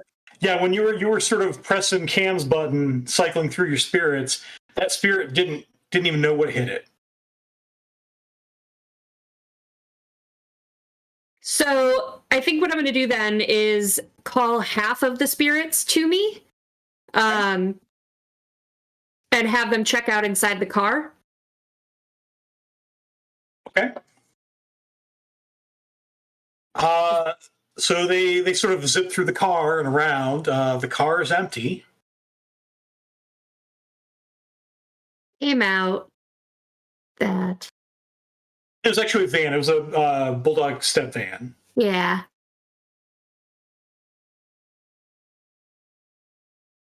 I don't like it. And I got no sense because the spirit disappeared of where he would have gone. Yeah, so that spirit was sort of hanging right by that van, and it popped. The hotel like lobby isn't warded, right? So the building itself, the building itself is warded. Oh, okay. Yeah, that was why you were stationing spirits outside the entrances. That's right. The garage is not warded because it's sort of open. There's an open airway to the elements. I tell the spirits to spread out and search the garage. Okay. For that signature. Yeah, so they spread out, and at one point, one of them off to one side pops. Cool. Cool. So I'm going to send all of them over to that spot. Okay. And they're like all force 1. So I'm gonna, except the only one that's not here is the one that I left in the little secret compartment where we got the fake book, well, the other book. Yep. So that one is gone. Oh, it's gone now. Okay. Because you've had a sunrise and a sunset since. Okay, that's fine. So this is with the assumption that you've come back to the hotel and restationed spirits. That's fine. Once. Oh, okay, okay. So what I'm going to do then is send all of them to go and attack that astral signature at the same time in that location. Meanwhile, I'm feeling for when they pop because I'm going to summon as soon as I have enough spots. I'm going to summon a. Let's summon a Force 6 first. Okay, so go ahead and summon a 4/6. All right. Now, do I have to do any mods for my summoning focus? Yeah, you'll have to add a modifier of 4 for that. Actually, it should be a modifier of 1 because I think everything that does magic is already modified by 3. Do like spellcasters have like a mana or something? Are you using all your things up before we even start our heist? Is what I'm asking, basically. Mind your business. Mind your business. You are my business. You're gonna get me killed. Good. We're really going to need to watch Noted. the vibes we Noted. allow into the van. Oh, one more die, Bob, because it's only doing a +2. So, but it's fine. 6 hits. All right.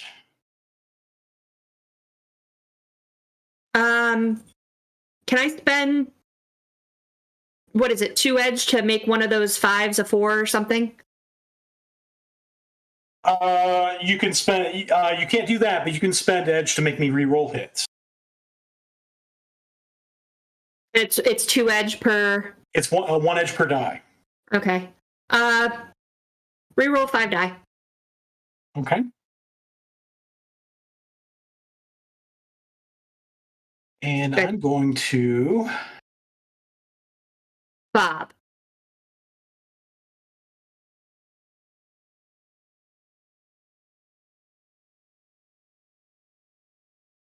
There we go. I'm going to re-roll my entire dice pool.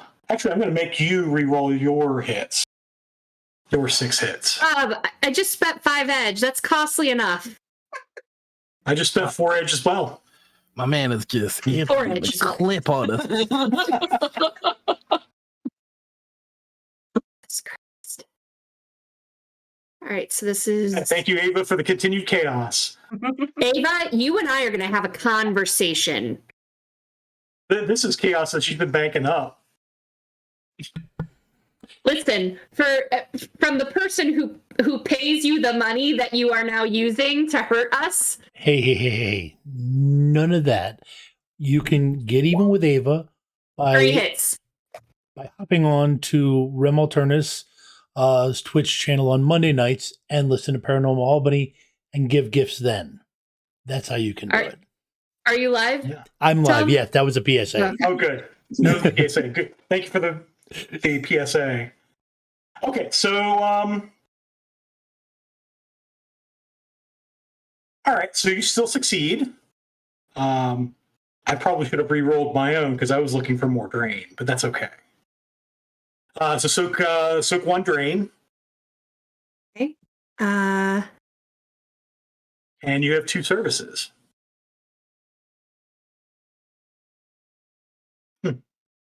All right, 2 services on my Force 6 water spirit. And it's at that point that you hear the ding of an elevator. Yeah, I'm sure I do. And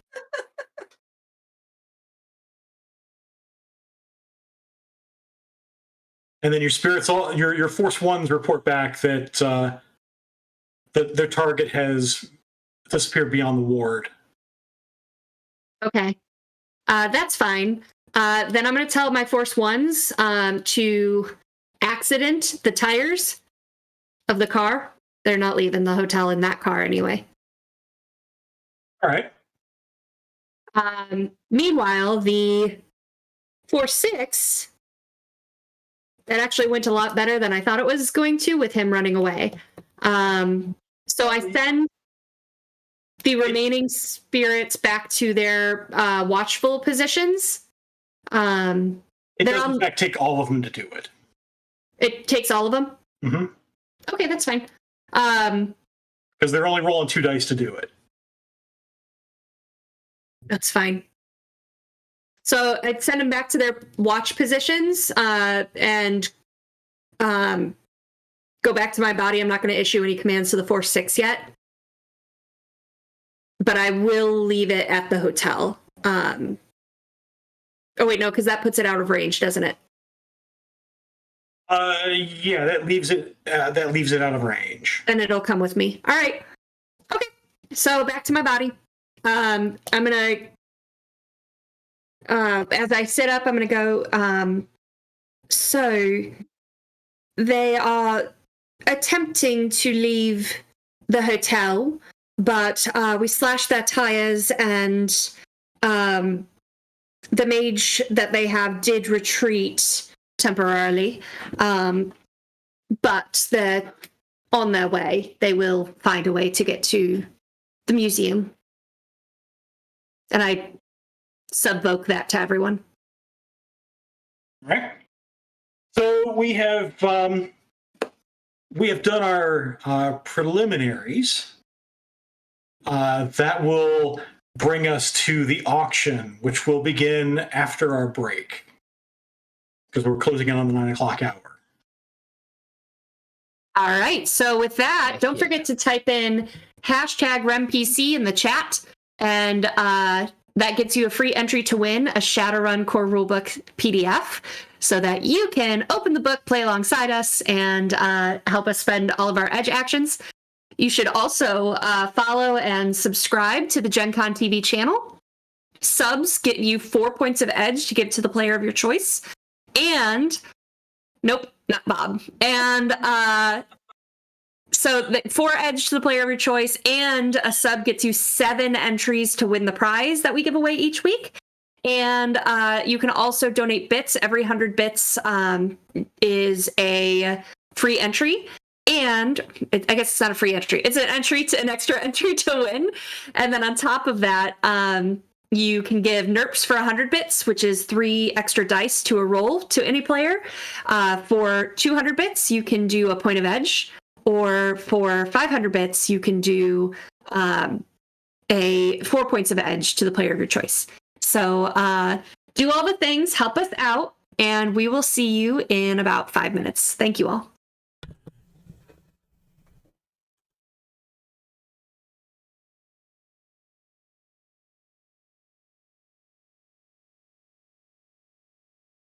You get to play with us now, which is so exciting. So with channel points, bits, and subscribes, you can give rewards to the player of your choice. So how to do that is, no, not Bob.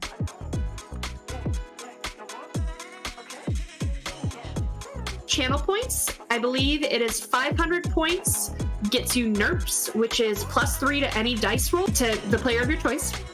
For 1,000 channel points, you can do a point of edge to any player. And for 2,500 channel points, you can do 4 edge to the player of your choice. Now for bits, for 100 bits, that's $1, you can do the NERPs. For 200 bits, that's $2, you can do the point of edge. Or for 500 bits, that's $5, get 4 edge to give to the player of your choice. And finally, again, the subs, if you subscribe, you can give 4 edge to any player.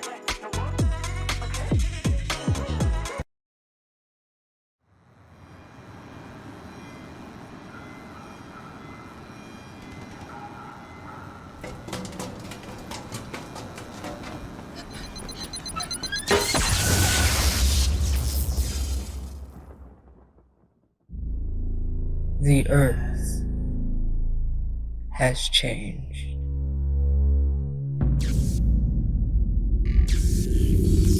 All that once was is no more.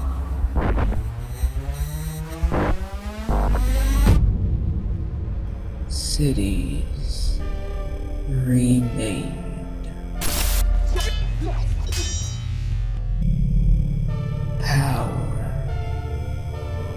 Reshape. Races. Reborn.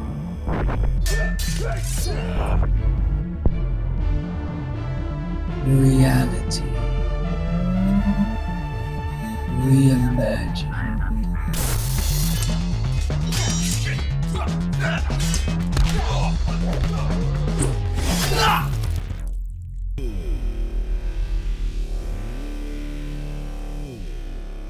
Violence. Unleash. The earth has changed. She no longer sleeps.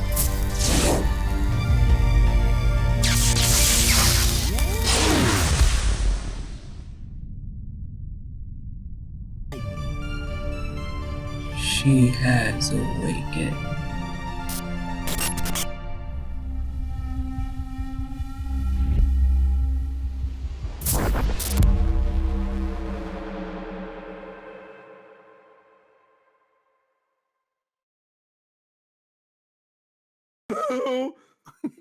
What a spell! Spell! She says spell like 92 times. Spell, spell, spell, spell, spell, spell, spell, spell, spell, spell, spell, spell, spell, spell, spell, spell, spell, spell, spell,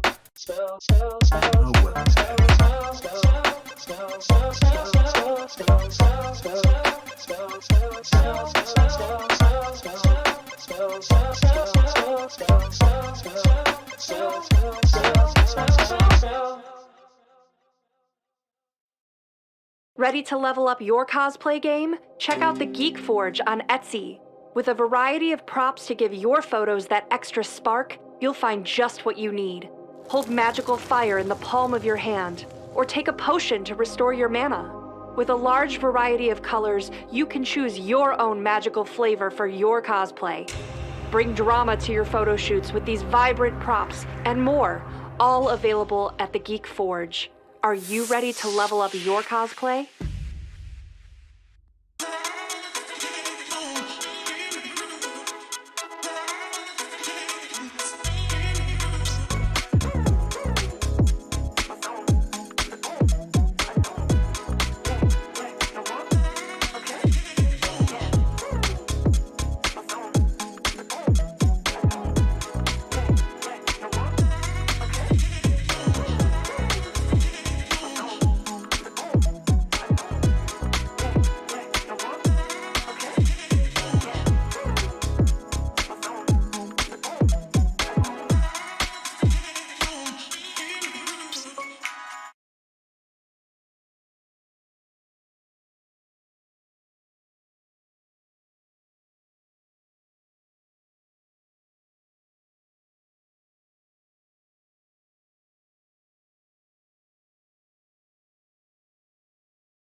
You're live.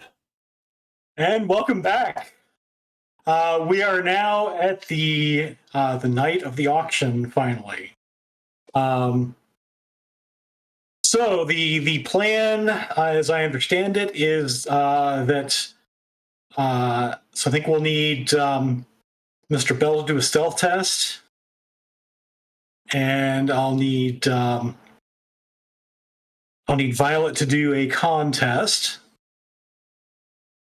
What did the sin rating end up being? It is a sin rating 2. Okay. It'll be enough to give you a point of edge on that contest.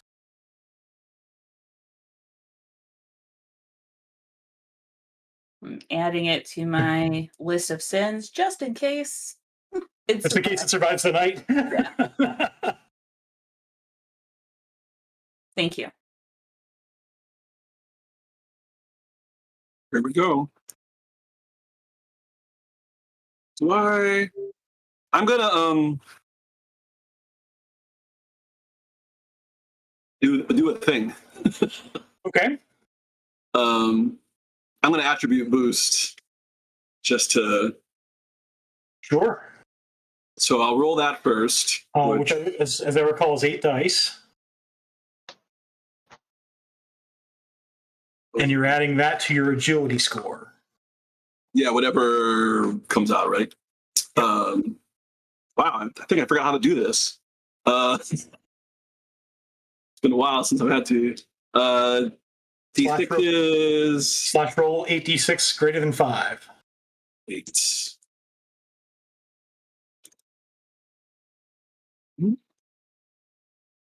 Six.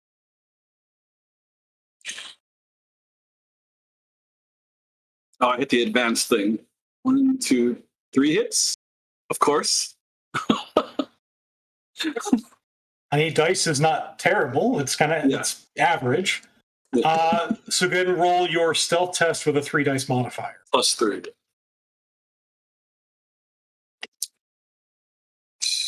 Oops.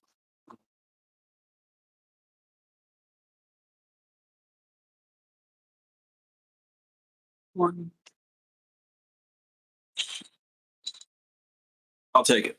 All right. And then Violet, your contest, please. Okay. So you guys, you, Violet, sort of sail through security. We'll see if, as part of that, I sort of ignored the uniform, but you sort of get the jacket and stuff, and you play it off like you're the rookie. This is your first time on the job. You're fresh out of the academy, whatever the Lone Star Academy looks like. Every time she stops to have a conversation, I kind of step off to the side and just kind of wait awkwardly, kind of recording everybody's faces. Okay. The second she has to move, I'm literally like following her step and like walking right flush behind her, like synchronized in step. Yeah. You can feel my breath. That's how I know it's done, because I step on everybody's heels when I'm walking behind them. So you sort of get into place. And were you given the other book? Because you were planning to switch it, right? Yeah, I assume I would have grabbed that. Okay. Probably like in my unconscious lap, so she can. You didn't think about that, huh?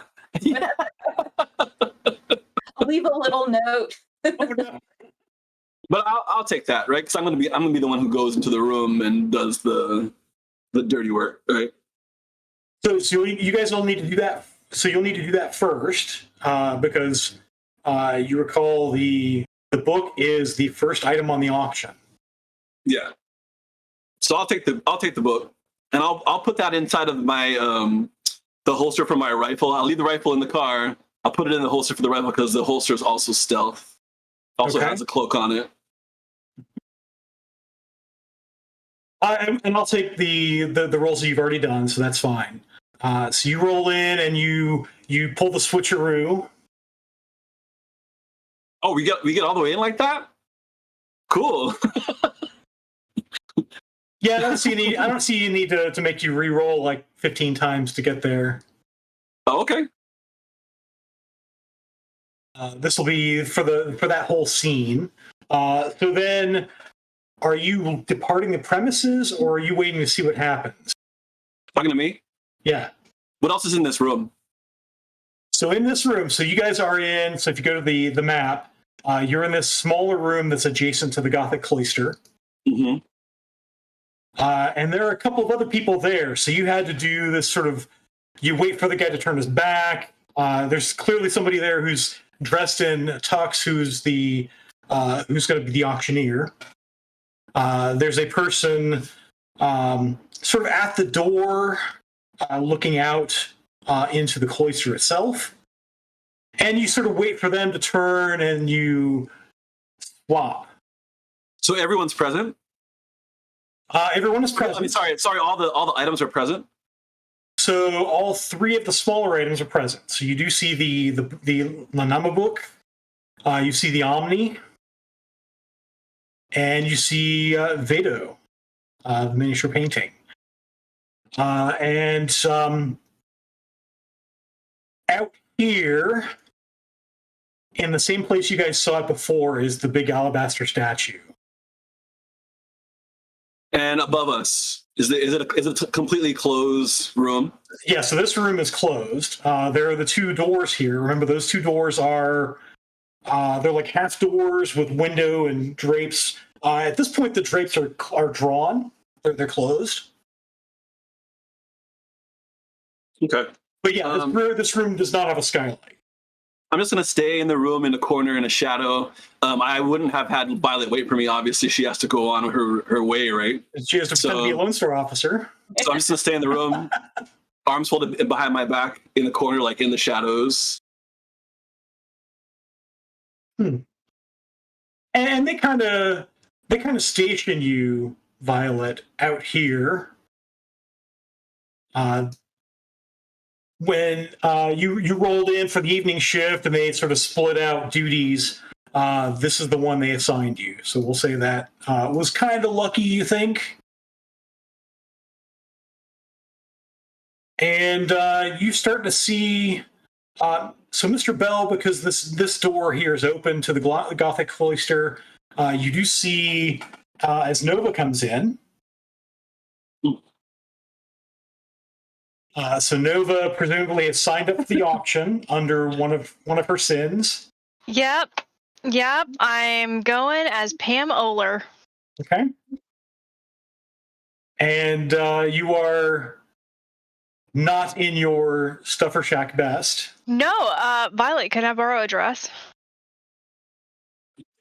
So there's a flashback. Anything is we see a flashback. I borrowed a dress from Violet and talked her into letting her do my makeup. Okay. What's my number? What would you like your number to be? Oh my god. 131. 131 it is. Okay. Cool. I'll write that down. I have not gone to the extent of assigning numbers.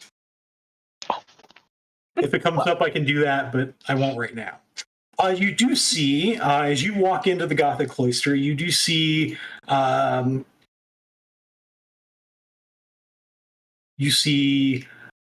all of the suspects you've expected. So you see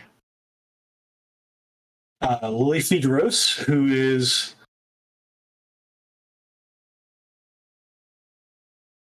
the deputy ambassador from Tier Tangier.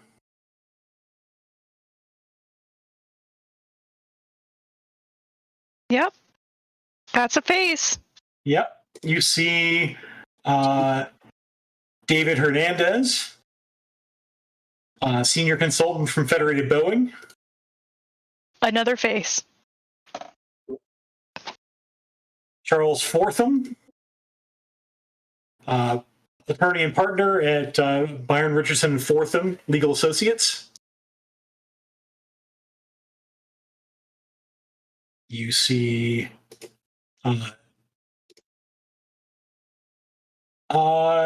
you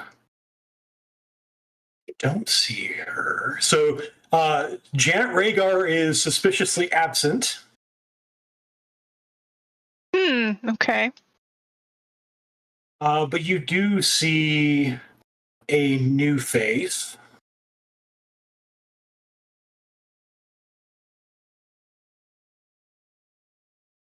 Hmm.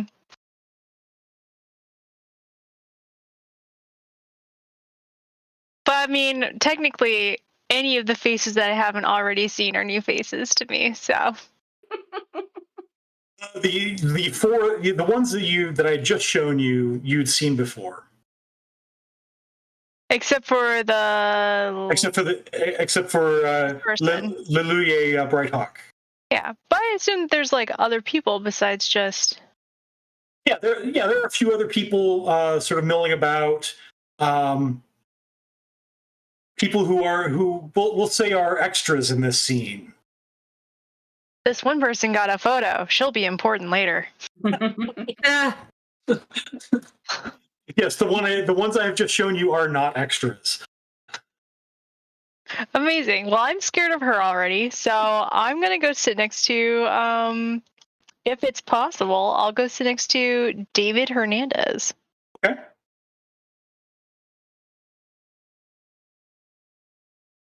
Gives you a nod and then goes back to sort of leaping through his AR program. You don't mind if I sit here, do you? No, not at all. This is my first time at one of these things. Usually a pretty stuffy affair.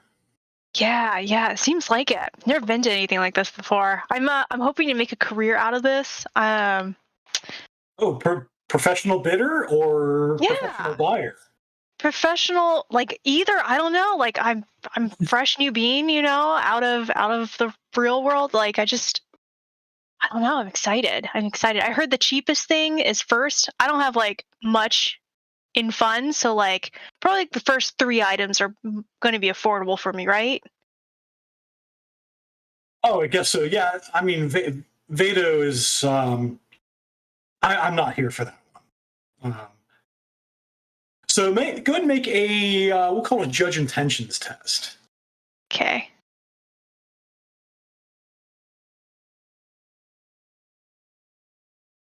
Classic 3. Classic 3. Classic 130 for dice pool. And a contest, please. Oh, Jesus. Okay. Can I use a NERP? You may.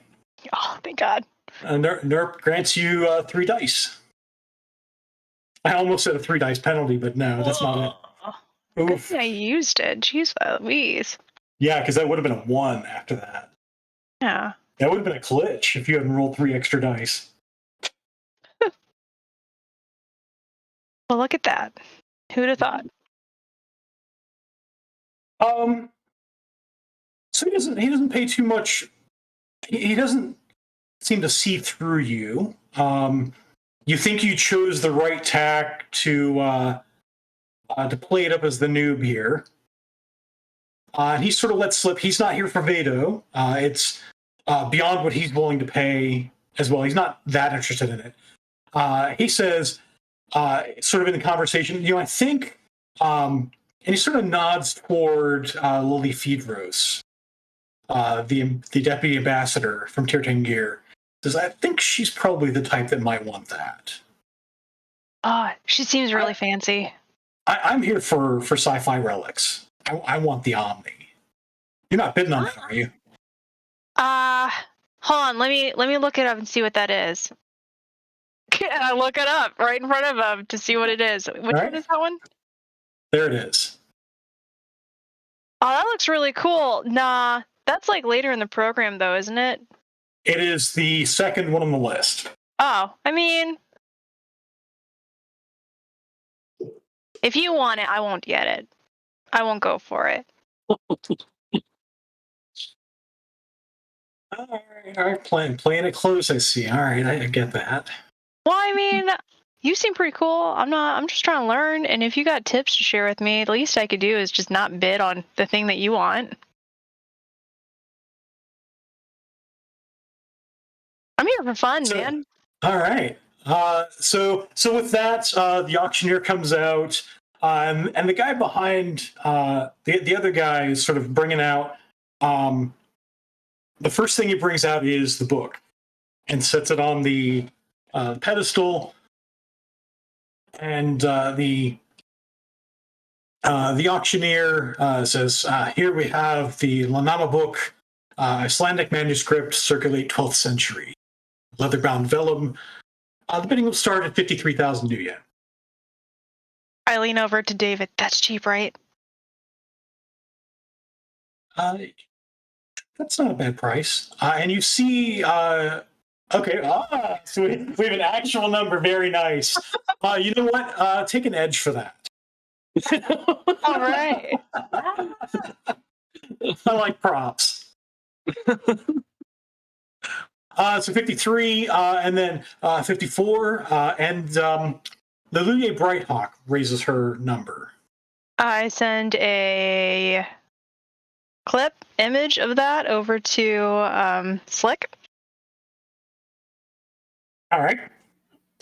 Slick, by the way, this person was not on the original registered list.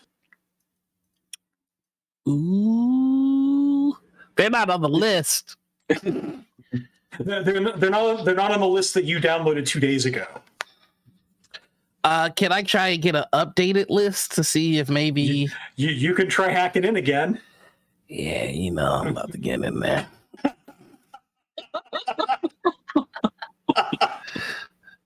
All right, whatever. So we have 54, 55. How about 55? We have 55 out of 131. So let's go ahead with Slick. We'll have you go and roll a cracking plus logic because you're trying to get into the system.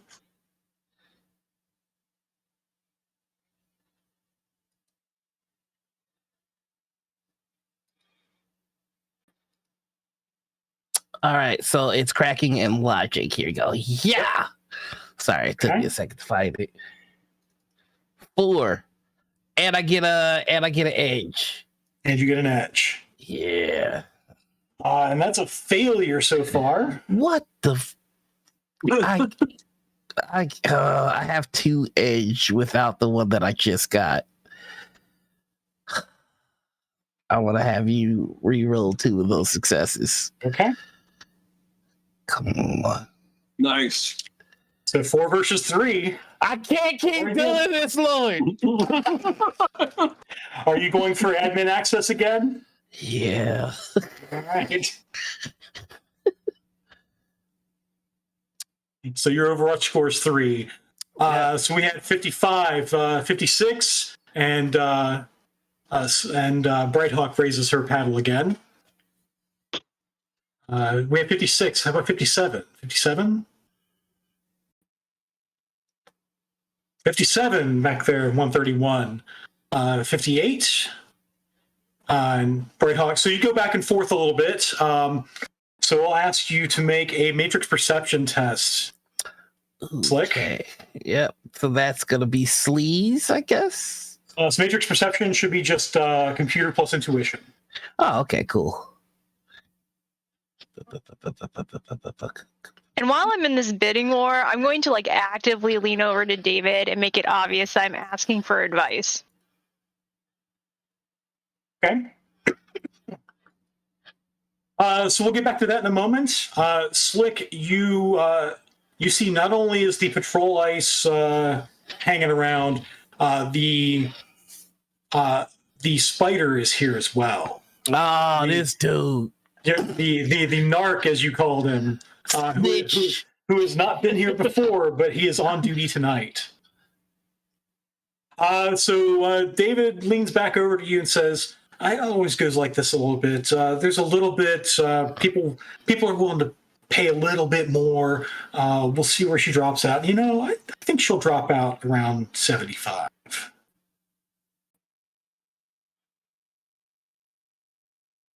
So the bidding goes up to 60. What does the crowd? How's the crowd look? Are they starting to get into this? Yeah. So you do see, by the way, a couple of the extras do bid. As it kind of heats up, that's when I want to start making my exit out of the back, as people are starting to get a little bit more involved in the bidding. Okay. And on my way out, I'd like to brush up against that statue and stick a tag underneath the bottom side of it. So you're sneaking out through the auction area in front of everybody. Yeah. All right. Now I will ask you to roll another stealth test. Okay. Is my ability boost still active, or has that run out?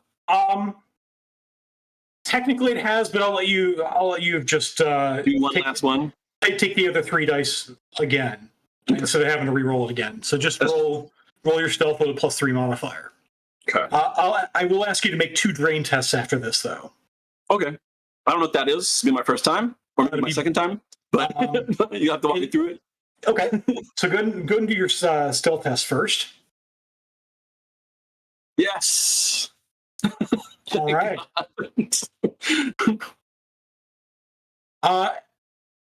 So for drain, you're going to roll body plus willpower.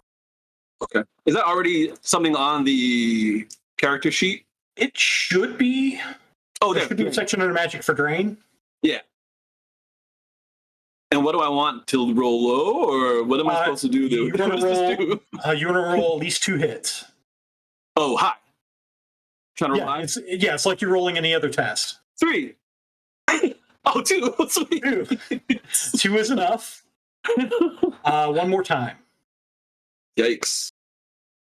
Come on, 3. Yeah, 4. Nice. Okay, very good. If you ask for 3, it doesn't want to give you what you want. At this point, you brush up against the statue and place your stealth tag. Yeah, on the underside, like, does it have clothes? Or is it just like a formless? So it is dressed in a robe sort of thing. Here's the picture. Oh, okay. The sort of mantle sort of thing, and below is all some sort of cloth. So as low as, even if I have to like get down real quick, just kind of under, low, like under a fold of the clothes. Okay. Yeah. And then I'll saunter straight out the front door. So as you do that, go ahead and make a perception test. Okay. Oh, that's creepy. That you would ask me to do that at this point. Okay. 2, of course. I have edge. Do I really? Do it. I don't know if I care if someone sees me now. This is to see what you're seeing. It's a perception test. Oh. I'll roll. Oh, no. I want the 5 edge that I have. Nah, I'll be oblivious to whatever that is. The choices we have to make. No, I'm not going to spend any edge. Shame. All right. So whatever that is just passes, huh? Whatever that is, it just happens. Okay, and then I walk right out the door. Actually, I will let Nova make a perception test, but the threshold will be significantly higher. Cool. I'm using NERP. Okay. Because you have other things going on. 5. All right. So with 5 hits, you actually see Mr. Bell. I mean, you see the sort of shimmer that you've come to recognize as Mr. Bell's pixelated, invisible form. And as he passes the statue, the head shifts slightly. Nope. Oh my god. I clip it. I clip that little video clip and I send it to Mr. Bell. Okay. with my eyeballs, which causes me to not bid on the next number. Okay. So do I get out of the room? You get out of the room. So all the way out, straight down the steps, out to the front door, all the way into safety. And when I get out there, I say to Nova, "You can back off, dear. I have the manuscript." And then I go to the van. Okay. Text reply, that statue moved, man. Oh, Sends video evidence. And so Slick, what are you doing? You now know that there is your opposite number inside the host tonight. Yeah, was I able to get the updated list? So you're going for it? Yeah. All right. Go ahead and make a. We'll call this. It's effectively edit file. It's a electronics plus logic. Okie dokie. 4 with another edge. Yep, you gain another edge for that. Oh, yeah. Look at that. What's up? A whole lot of 2s and 3s on that. Yeah, there are. All right. There's a whole lot of 3s, actually. Telling you, man, that's our group name.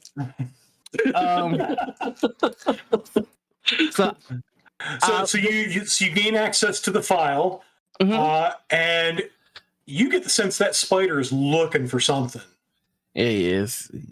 Did I see this David guy, or whatever the guy's name was? Why did you roll that? I don't like that.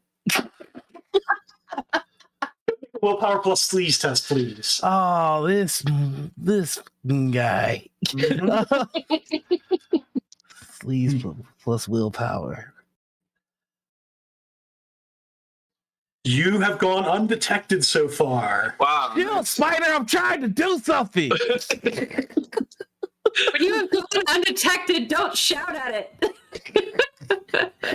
I don't tell you how to faint in my van. You don't tell me how to yell at spiders in the You tell me constantly not to faint in your van. You're not conscious to hear it. And if you have been this whole time, that means you've been lying. You just pretending not to hear me, which is rude. I knew something was off with you. I'm so sorry. Do I see this guy on the list? So you see everybody who is there is on the list. Okay. So what you do see is you get as you look down the list, you get a it's a log of when they registered. Mm-hmm. 2 people registered this morning. That was Pam Oler, is it? Yep. And Lily Brighthawk. All right. Well, I'm signing off, and I'm deleting all my cookies and my browser history. Not that there's anything to hide. It's just safety protocol. Don't. And again, he avoids leaving the GIF. Listen, I know I'm being responsible. There's a spider. It hurts. I'm gonna email it to somebody randomly on that list. It'll make me feel better. We'll go have somebody later, and you can leave it for them.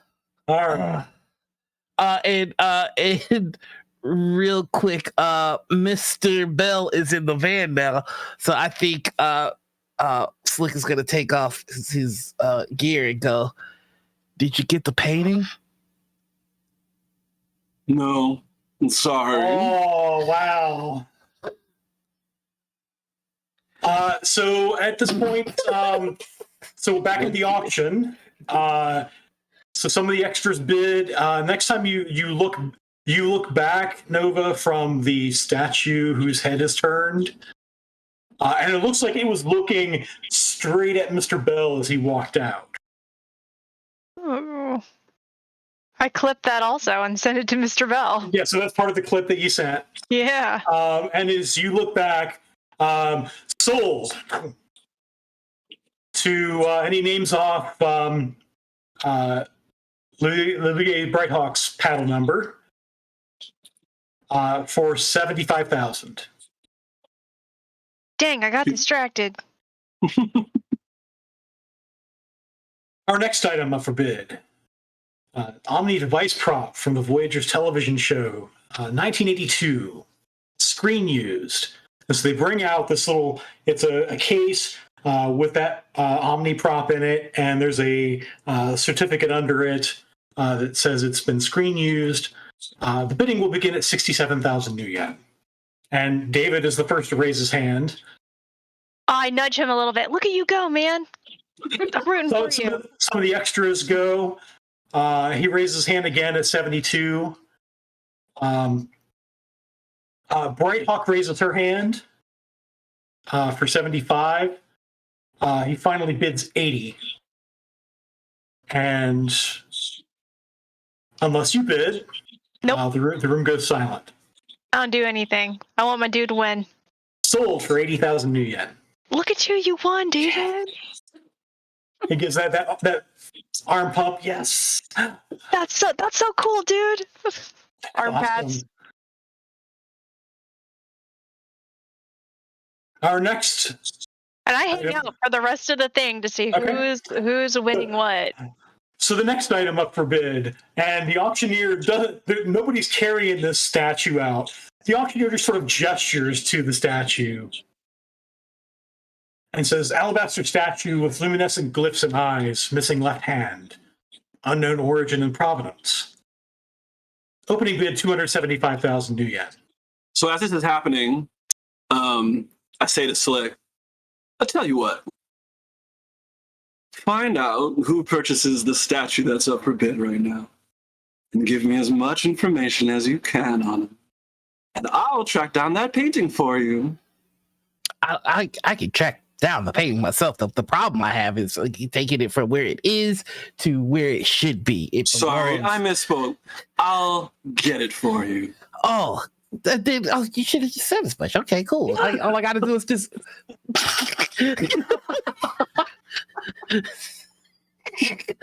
I'm going back into the Matrix. All right, so before you do that, Charles Fortham, the attorney, raises his hand, 350,000, and the head of the statue turns toward him, and its mouth opens and it says, "I am not for sale." I lean over to David. Dude, that thing's ugly and it talks. I'm going to see you later. I'm going to collect my winning and get out of here. You're going to leave me with this talking statue? Can I come with you? What the heck? Sure. Cool. And I bail out with David. Okay. The extras beat you all out as the front doors get rushed. A couple of people rush by and toward the back door in this panic that ensues. Really? Everybody leaves the room? All the extras are gone. Hernandez is gone. Nova is gone. And you hear, Violet, over your Lone Star comm, the statue's going nuts. What the frag? What do you do, Violet? Well, they didn't train me for this in the academy. I guess we best go take a look. They didn't talk about no talking statues. Okay, so you when you look back in, because you're in the back room, the last of the extras who sort of slipped by you have slipped out. Most of the extras are fleeing through the main entrance to this room. And as you turn and look through, there are a couple of your comrades who are just getting knocked around by this, whatever this thing is, by this statue that is fully mobile and moving way faster. Well, it's moving. It's moving at like Mr. Bell and Nova speeds. Ooh. I'd like to start crowd killing the crowd and like like killing. No, like hardcore at a concert, just knocking people out left and right to get through with my arms. All right. So by now that has spilled out into this room 220. So you're sort of knocking people out. When I realize that happens, because we're all connected, right? Like visually. We are, Yeah. right? Yeah, I'm sharing stuff. Slick, you hear the door. Well, Kiri's in the car too. Everybody hears the door slide open, and I disappear. Okay. So that door opens, and it does that. You've seen this before through the cameras. This sort of pixelated thing where he sort of disappears as he's going through the door. And I leave the book behind, obviously, so I'm not an idiot. I just want to get a look and watch. I watch from the doorway. I don't want to go in. I just want to take a look in the doorway and watch. And as I do, I'm going to give a call to the concierge. Could you take a look at this, madam? And I send her everything that I see as I'm watching this statue wreck everybody. What am I seeing? It appears that the missing portion of the hand is sentient. It's killing everyone. It's glorious, actually.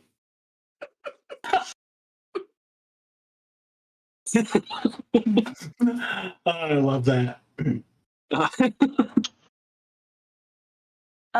Bob, can I use I'd like to do a minor and a major action. Sure.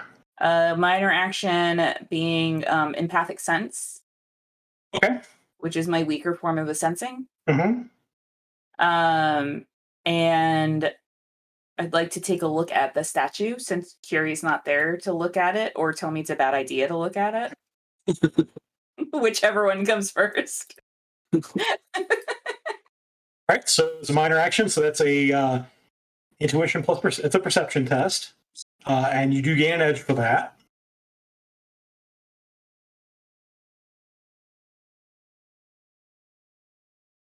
So it is definitely alive. It is. It's still kind of hurting from, it's missing a hand,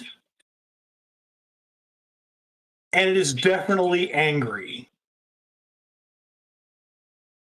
And I assume it's awakened. Can I tell?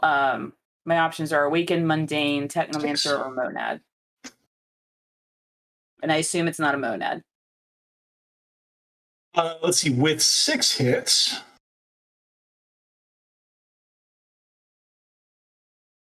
it is definitely awakened. Okay.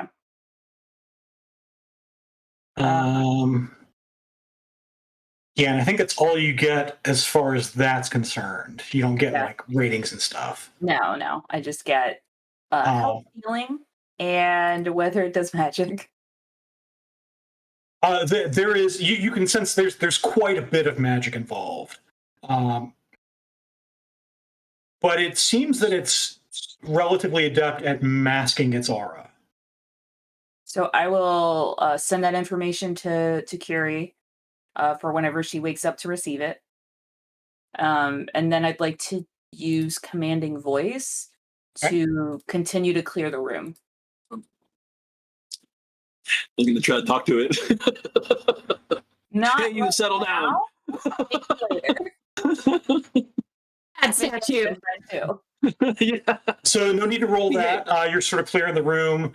I'll give you the point of edge for that. And so we'll say at this point, this is when so Curie will wake up and get that message. Just about the time that I think was Slick about to log back in. You know it. You know that's what's about to happen. All right. So yeah, I'm logging in. I was supposed to see who's buying the statue, right? That's what I'm looking up. You were supposed to, yeah, but yeah, I think that shouldn't thing anymore. Yeah. So so as you get ready to log in, you don't even log in. You do sense alarms have gone off. That's cool because. And you sense increased traffic calling in reinforcements from Lone Star. Mm. Hurry. I'm gonna go ahead and cast all my. As soon as I see Violet's message, Drek, and I'm gonna start casting my increased reflexes, my armor as I get out of the car. Oh wait, no, I'm not. No, I'm not, because it's warded. It is warded. I was about to remind you of that. And when I walk through the ward, does it sever the connection with my spirit? No. Okay. I'll tell it to wait. And then the spirit can't go through it while it's there. It has to. It can basically, once you go through, it can go. It has shortcuts through its meta plane to come back. Oh, okay. All right, cool. But you would have to go through to say, "Hey, come to me." Yeah. All right. Quick question: since I'm in the security system anyway, is there any way I can see if the statue can be hacked? So you're not in yet. Okay. I'll ask you to. You know what? You're able to get in. I won't even make you roll that, and I'll give you the point of edge for analytical mind. Okay. You're able to get in, and it looks like the security is kind of occupied. So yeah, Okay. you definitely see the statue on cameras. I was trying to see from there. Is there any way to see if this thing can be remotely? Who would make a matrix perception test? Screwed with. All right. Yes. Let's see. I believe that's cracking in logic. Yeah. Electronics plus intuition, matrix perception. Okay. Oh, plus intuition. All right. Yeah. 3. The only matrix signature that you see on the statue is there is a stealth tag attached to it.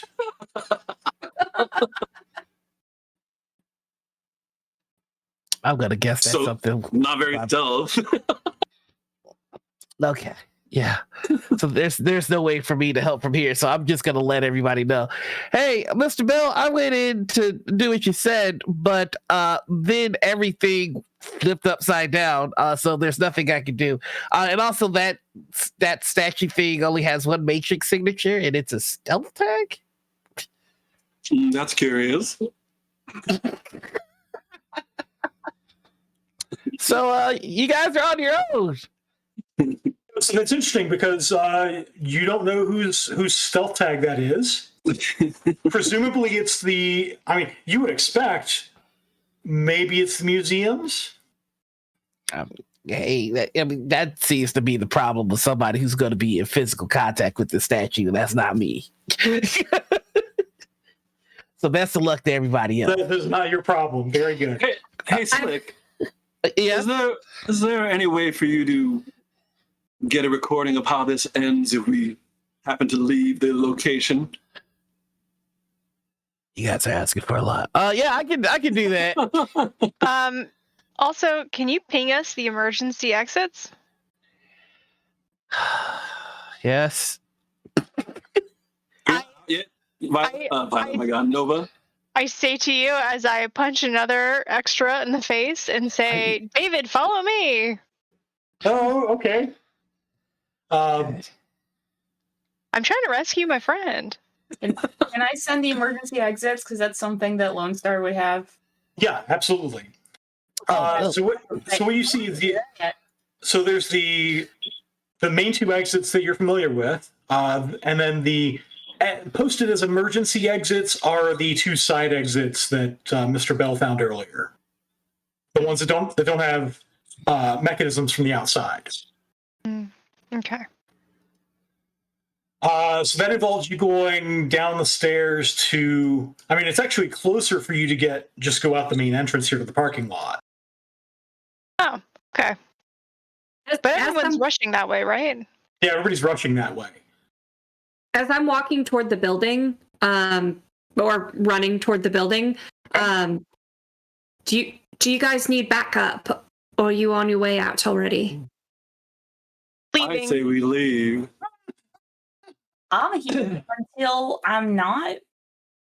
I don't know when I'm going to be able to slip out, given my current situation. Violet, tell him you quit and run. But And, Francine is such a great team to work with. Do you need help, Violet? I'm all right for now. I don't know if you want to come in and take a peek at this here statue. Not particularly, but I'll stand close by in case you need backup. Well, I appreciate it. So you definitely hear over Violet's comms. You hear some screaming, and you hear this sort of deep, slow voice that basically is saying, "Leave me alone. Let me go."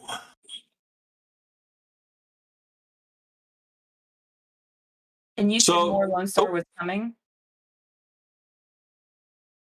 That, I assume, is what Slick says. You definitely hear alarms, by the way, and yeah. So you have the Lone Star chatter. So you do have you do catch that somebody hit the panic button. Is the door to the back still open? This door here. Yeah, to where all the stuff was. It is. It's probably still open in all the ruckus. Can 5 Edge get me that painting safely? Sure. 5 Edge, I get the painting. Because I was about to give you however many more you needed. In all the chaos, 5 Edge, I get the painting. For 5 Edge, you're able to get the painting and get out. Okay. I've never been so happy.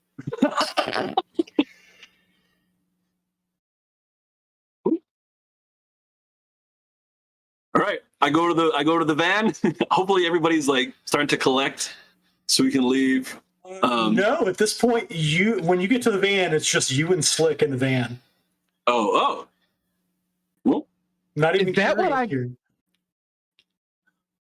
that what I think it is? But How much longer is it going to take me to get me and David out of there? So you sort of go down. You go down the stairs to the bottom level, and so you get out the side entrance. We'll say over here. Okay. At about the time Curie rolls up to the building. Is Curie still going in? You do hear sirens in the distance, by the way.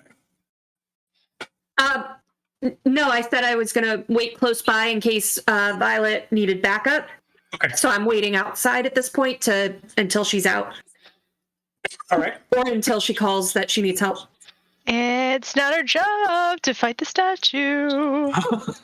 Yeah, I'm going to try and start working my way towards the front, working it as crowd control to get the last of the stragglers out. Okay. So in fact, most of the crowd is going toward that main entrance as they exit the Gothic cloister, going through like 220, 222. The statue is behind you guys. It doesn't appear that it's actively attacking you, because you are guiding people out and not engaging it, unlike a couple of your comrades who are laying on the floor. And as you sort of round the corner, the statue sort of goes up to this wall, and you see it with its good hand sort of reach back and punch, and you see cracks splinter across the stone. And then you hear, again, it draws back its fist, and you hear this low moan that it issues that almost reverberates your eardrums. And it hits it again, and more cracks go. And it hits it a third time with that low groan again. And enough of a hole forms that after a couple more of your comrades try to shoot it, it throws random things at them and knocks them out. And it punches and crawls through the wall. And off into the sunset. Off into the night, unless you guys do something.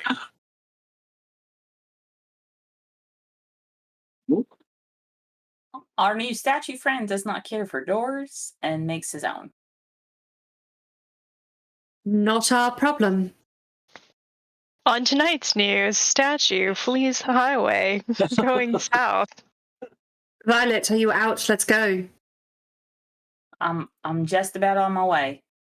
Before the girls join, I'll hand Slick the painting. Look, just get me all the information you can on this statue and the events today. Put it in a nice little package that I can deliver, and we'll call it even. Done and done, my man. You got a ride for life. I like you in your suit, so crisp. As you're talking, job being done, you watch as my expression snaps back into like that creepy smile, and my voice changes again. And it's been a pleasure. As you then realize that you and he are alone in your van. Did I say a ride for life? I meant like maybe 3 a year. Just fundamentals, nothing personal. All right, where's everybody? We got to get ready to start scooping people up. So we'll say, Violet, you are able to. So you exit the scene with all the extras and all the people who are leaving. And the Lone Star cops who are arriving don't really give you a second look because they figure you're part of the helping the escaping people. So you're able to then make your escape. Nova, you and David slip out the side exit. It is posted as an emergency exit, but it's also you see there's a control there it's not meant just as an emergency exit. It's basically employees would come in there. Cool. And they would trigger that through the matrix through the security system. Okay. Well. Oh wow! Thanks for getting me out of there. Yeah. I reach forward to shake his hand and I say, David, this is really nice. Let's not do something like this again. But I am looking for odd jobs. So if you ever need somebody, you can call me. And I ping him my information. Okay. And he does the same. He pings you comm code. Okay, bye. And then I run. So you slip off into the night. Yeah. We'll say you have gained him as a contact. So with that, as our runners slip off into the night, we have reached the 10 o'clock hour. Which means that we are about to take a 10-minute break. But before we do, make sure that you type #RemPC into the chat for your entry to win the Shadowrun 6 World Core rulebook in PDF. So you can learn the rules of Shadowrun and play with us, alongside us. Get your own group together, join us on our server, play Shadowrun missions online. There's so much you can do with the Shadowrun Core Rulebook PDF. But you can't do anything unless you type in #RemPC in the chat. And don't forget that if you really want to win, get your bonus entries by subscribing to the channel and also donating bits. Every 100 bits gets you an extra entry. So do the things, all the things, so many things, and we'll see you in 10 minutes.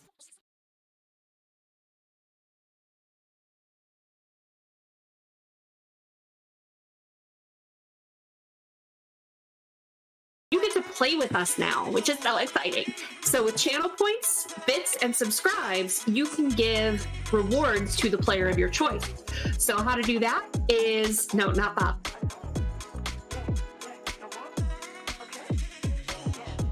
Channel points, I believe it is 500 points gets you NERPs, which is +3 to any dice roll to the player of your choice. For 1,000 channel points, you can do a point of edge to any player. And for 2,500 channel points, you can do 4 edge to the player of your choice. Now for bits, for 100 bits, that's $1, you can do the NERPs. For 200 bits, that's $2, you can do the point of edge. Or for 500 bits, that's $5, get 4 edge to give to the player of your choice.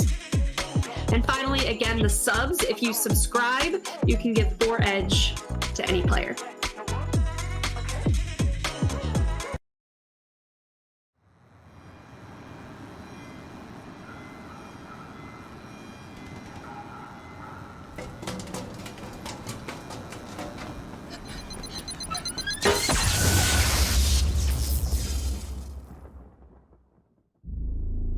The earth has changed.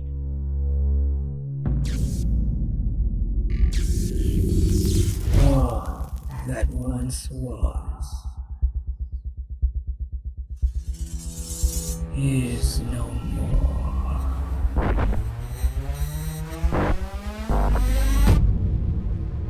Cities remade.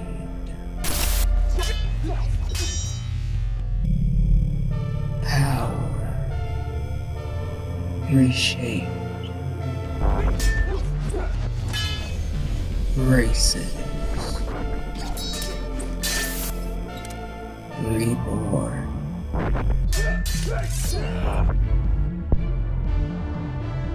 Reality reimagined.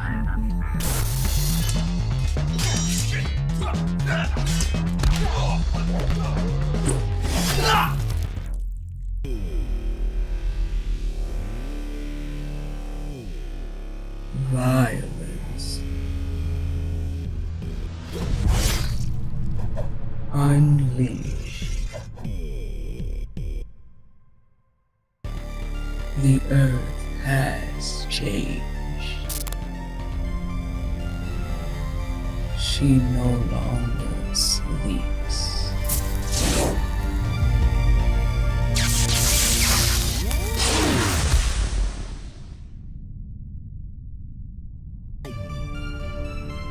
She has awakened.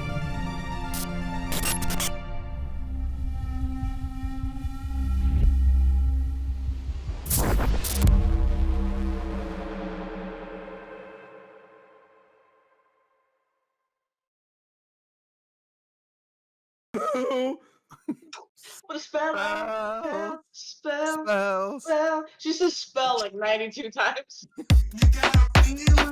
Spell. Spell. Spell. Spell. Spell. Spell. Spell. Spell. Spell. Spell. Spell. Spell. Spell. Spell. Spell. Spell. Spell. Spell.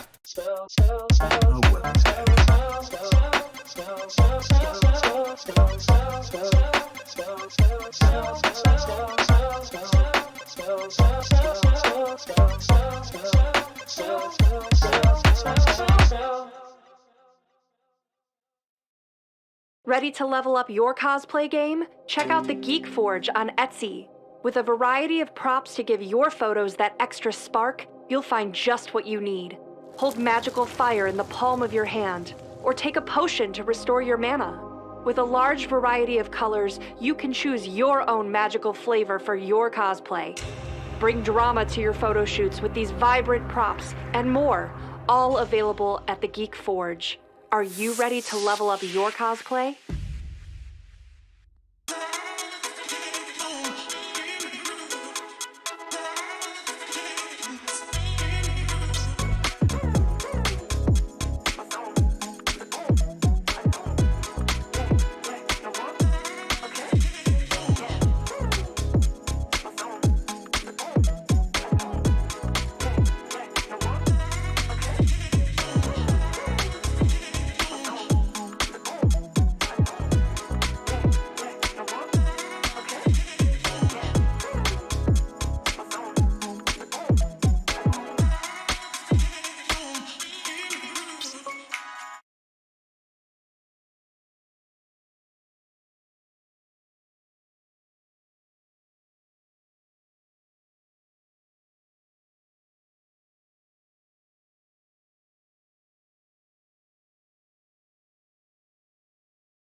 And welcome back. So we pick up with our runners escaping the scene that is unfolded at the museum, the poor museum. As the alabaster statue has wandered off into the night, so do the runners in Slick's van. Where to? So there's this donut shop that I like to hang out at. So I'm gonna get some donuts to celebrate this huge victory. Also, I'd imagine I was given a spot to go to collect my reward for all the hard work that I did. You're muted, Curie. Oh, I thought she was RPing. How about we deliver the artifact first, the manuscript? Donuts first. Did you look up and you're already in the drive-through window? The box is being shoved through. I pointedly look at Violet with utter displeasure in my eyes. Still Who's holding this box? Because I can't hold the box and drive. Still no word from the spirits, right? The spirits left at the hotel? No. Okay. I hold the box for Slick. I'm not calling them off, though, until we deliver the manuscript, so. Okay. So, are we supposed to call this person? What was the plan?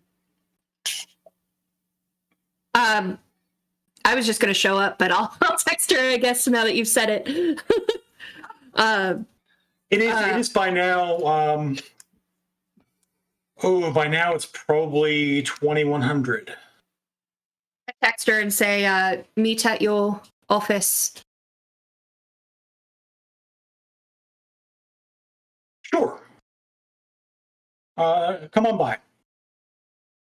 Nova, do you have the information on who was bidding on the manuscript? Yeah, I snapped images and sent them to Slick during the whole thing. There isn't any tracker on this, is there? Stealth tag, I think you said. No, that was on the statue. Did you check this? Nope. I flip through the book and look around it. There's no tag on it. Go make a perception test. Okay.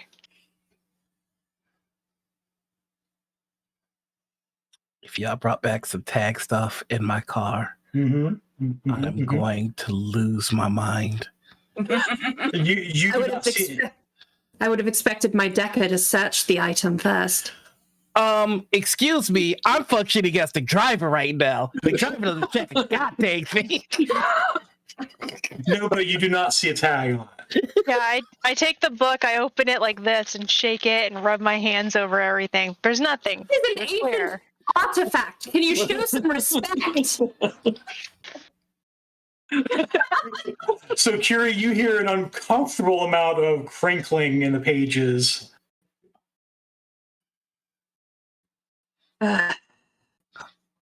Look, I'm as you realize Nova is not an academic.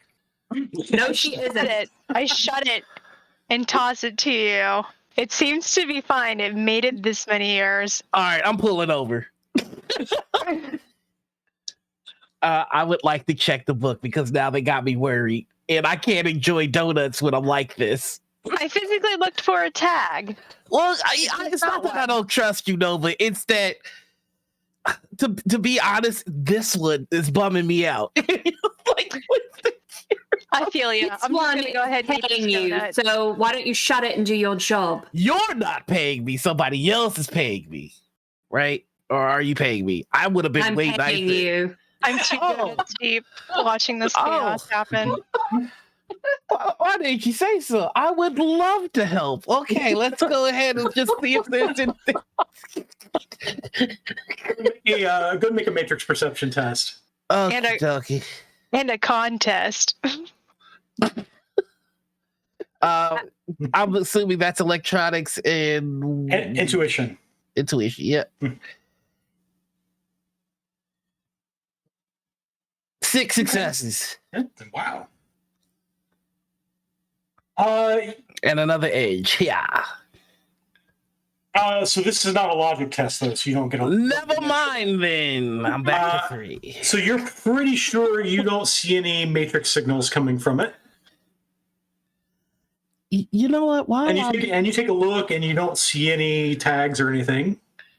I'm gonna also take a look at my painting. Okay. And I want you to know, if you put a tag on my painting, I'm never gonna forgive you. It's gonna reach through the screen at me.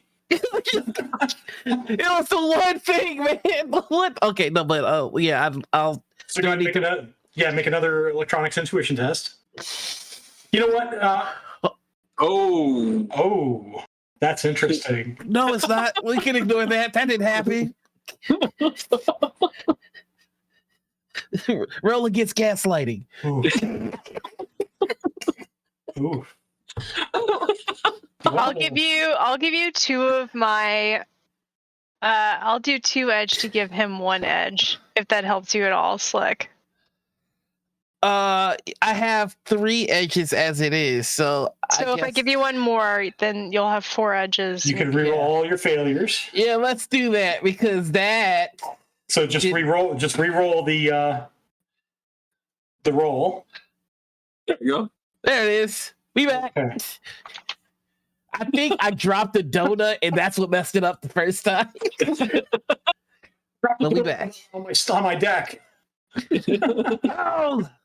And Nova saved the donut. Oh, you're a real one. I love everybody, even especially the person that's paying me. Can I just go into Astro, because I don't want to be here. So she goes again. Every time with it. You do not sense any tags on your painting now. Okay. Why would they tag the statue and nothing else? That is pretty weird, and I don't. There's no chance like one of them got tagged in all the hoofla, right? I don't need to worry about that. One of my party members. One of us. You can certainly scan them. The rest of this episode will be called Slick's Paranoia. No, we're good. We're good. I'll let it go. If you cost me my car, I'm gonna lose my mind. So at this point, you pull up to the university. All right, I'm like, I come back to my body and I am like scrambling out of this car with the manuscript. Okay. Is anyone else going in? Yeah, this is where the money transfer happened, so I will be going. All right. So is everybody going at this point? I don't need to. Maybe we should all go, and some of us keep watch just in case something's trailing us with this yearbook. Okay. I'll be out here protecting the van and looking for any weird people coming up. Yeah, in case someone destroys the van. That's a great idea, Nova. If anything happens to this van, I could be in Quebec and I would know about it. So that's fine. What? Listen, I love money. You're not about to swindle me, and you've got the look of somebody that's trying to swindle me. Oh my god, I just don't want you to walk into this building with me. Welcome to Shadowrun, ladies and gentlemen. I want my money. I go invisible. Oh, dude. And I turn off my link. Go ahead and roll it. All right. I just want to get away from this guy so bad. He's just gonna stick with everyone else, and then they're following you. So you got him. You're waiting in the car, so I'm fine with him staying with you. No, he's staying with like Violet and them. They're going with you in. Yeah. Okay. Oh, apparently I'm just ditching you. So there's no way I can stop the comlink from turning off. Is there? No, it could be powered down. Okay. I just look out the window. I see everyone but Curie standing outside, going, "Well, when are we going?" Well, you're going Violet, right? Yeah. How are I'm you trying to figure keeping out. I'm track trying of to figure out what I Curie? would do. All right, so it is an illusion spell. So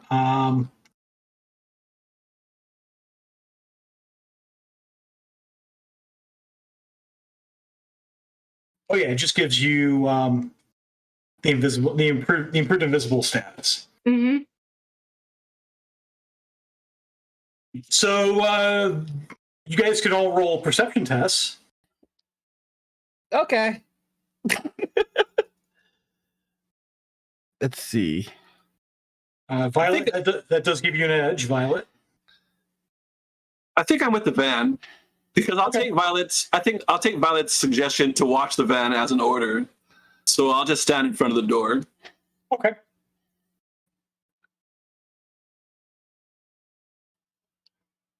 If I can't follow, I'll just stick with the van. Yeah, so nobody at this point sees Curie, who does something almost shockingly like Mr. Bell. Turns invisible. Your friend's trying to screw me. I could feel it. He's just pointing to the rest of them. I'm just gonna head inside and finish the meat. Like once this is dumped, I can drop my spirits at the hotel and wrap this up. So you go up, and the door is closed. That outer door is closed, but you do see sort of light beyond it. And you try the door, and it's unlocked. Okay, I go in. And you hear Dr. Winters beyond say, do come in. I already was. Oh. Okay. Have a seat, if you'd like. I've got people waiting and they're going to get antsier and antsier if I don't get back out there. So this is what you needed. And we have the information on who bid, who is interested. By the way, a bunch of dwarves were interested. And she's sort of flipping through as she sort of looks up. What kind of do you recognize? Can you describe them? I describe them physically as far as I've seen them, and astrally. I describe their auras. And actually, what I'll do, because I'll cast Mind Link with her, and because that way I can actually show her images and I can show her what they look like and the auras. And Mind Link is a manipulation spell.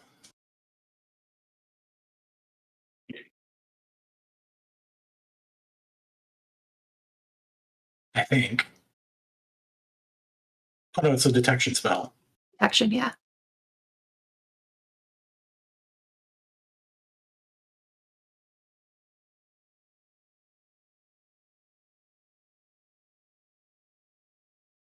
What is in the main book? 2 points of stun, but honestly, at this point, I'm exhausted from all the summoning and listening to Slick, so it's fine. Okay, so you have this communication where you bring forth the images of the people, and as you bring forth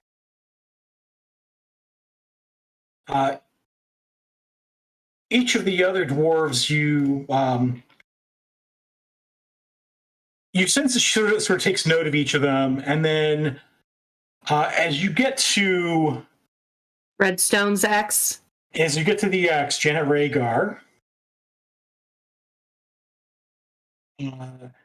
her eyes narrow and she says, "She was warned to stay out of my affairs." Yeah, this Slitch gets in the way a lot, doesn't she? If you should find her, let me know. As far as my spirits are aware, she has not left the hotel at this address, and I'll write it down. Oh.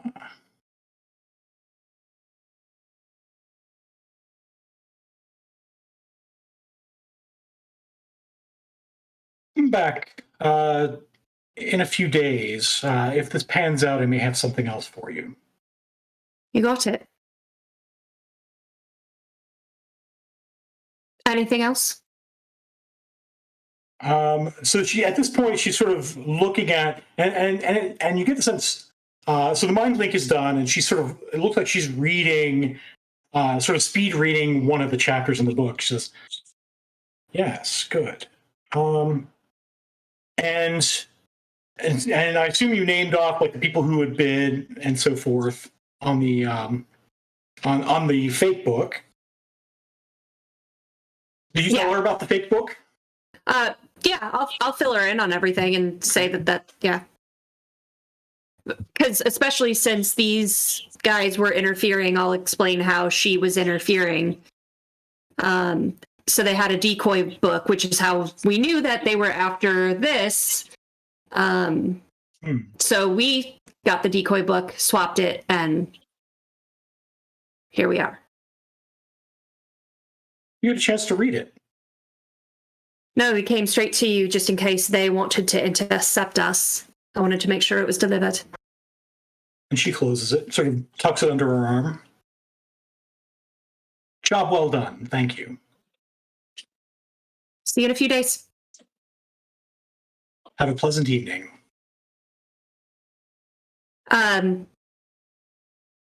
I'll head back out to the van. Is everyone in the van or outside the van? I'm definitely standing in front of the door with my arms folded behind my back. I have the door open. I'm sitting on like the edge of it or whatever and like eating donuts. Blake is on the outside with his hands open, waiting. I'm wherever you went invisible. I just sort of stopped there. Figured you'd come back by. Yeah, I'll go up to Violet first then. I'll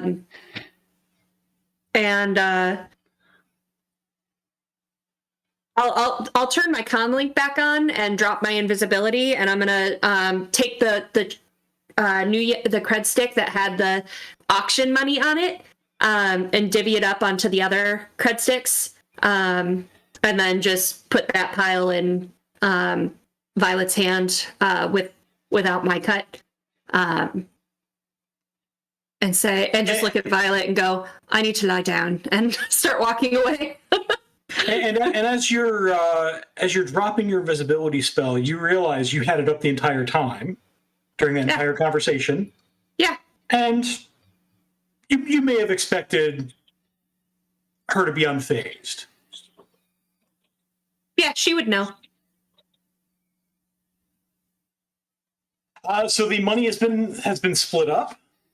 We have completed the charity auction. With perhaps a few loose ends out into the night for later on. So we will take our final 5-minute break. I think we have a last chance to get in on the contest. Awesome.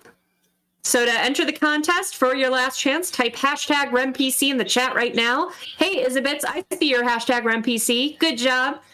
And don't forget, you can also drop bits and subs for extra bonus super duper entries to win a Shadowrun core rulebook PDF. So you can start playing Shadowrun too. But do the hashtag RunPC, do the bits, do the subs. We'll be back in just a few minutes with the drawing, and that's it. See you soon.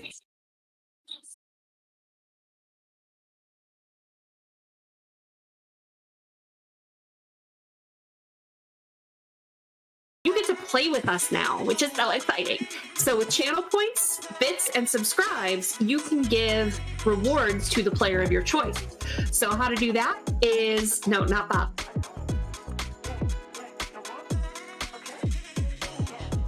Channel points, I believe it is 500 points, gets you NERPs, which is +3 to any dice roll to the player of your choice. For 1,000 channel points, you can do a point of edge to any player. And for 2,500 channel points, you can do 4 edge to the player of your choice. Now for bits, for 100 bits, that's $1, you can do the NERPs. For 200 bits, that's $2, you can do the point of edge. Or for 500 bits, that's $5, get 4 edge to give to the player of your choice. And finally, again, the subs, if you subscribe, you can give 4 edge to any player.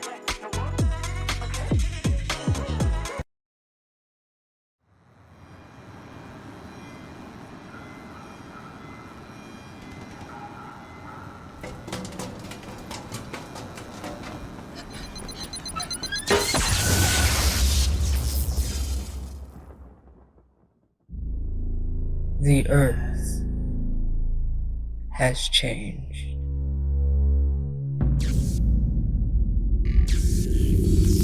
All that once was is no more.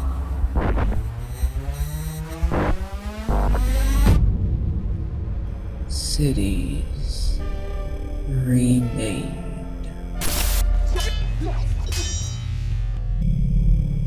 Power reshaped. Races reborn.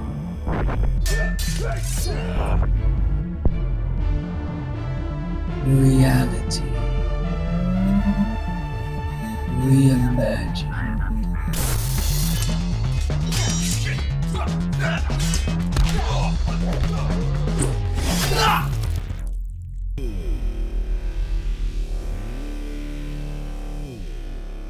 Violence unleashed.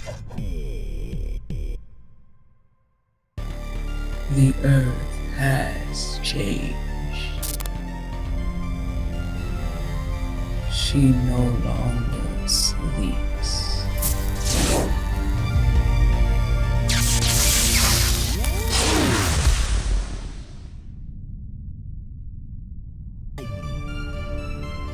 She has awakened.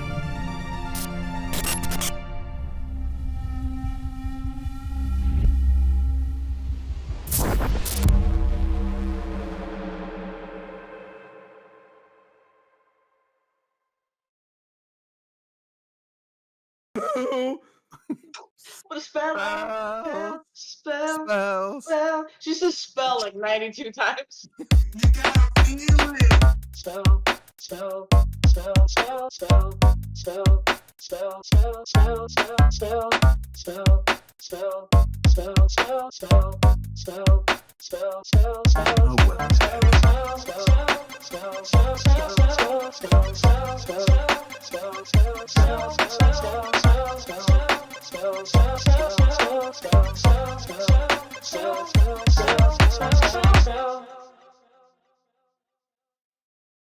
Ready to level up your cosplay game? Check out the Geek Forge on Etsy. With a variety of props to give your photos that extra spark, you'll find just what you need. Hold magical fire in the palm of your hand, or take a potion to restore your mana. With a large variety of colors, you can choose your own magical flavor for your cosplay. Bring drama to your photo shoots with these vibrant props and more, all available at the Geek Forge. Are you ready to level up your cosplay?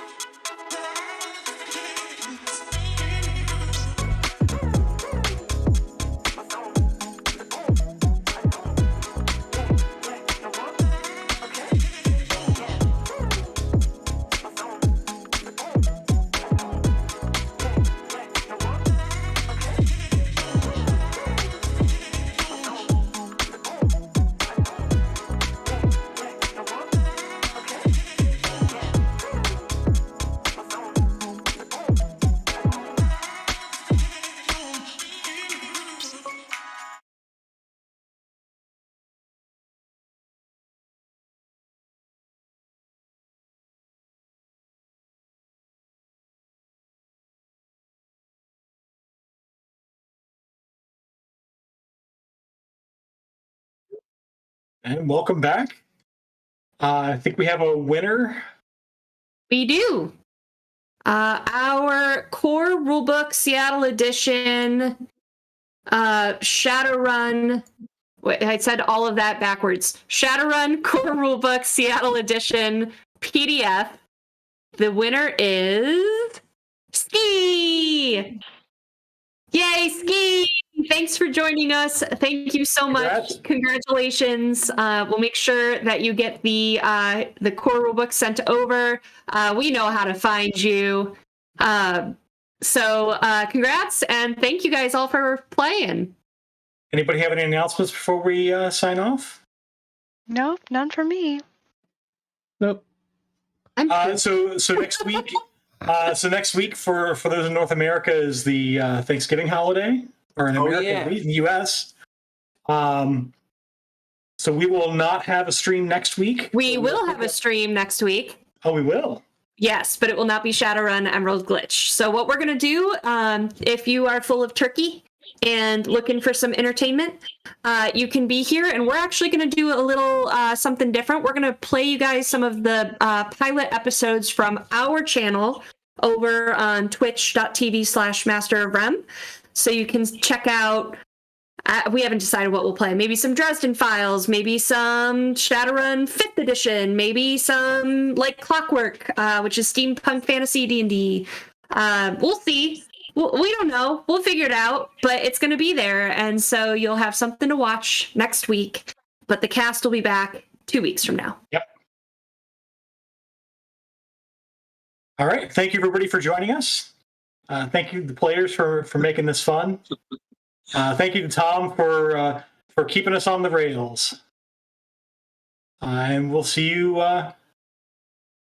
I'll see you guys in 2 weeks. Be back next week for Tales from Alternis, we'll call it. Awesome. All right. Bye-bye, Thanks, everyone. Bye.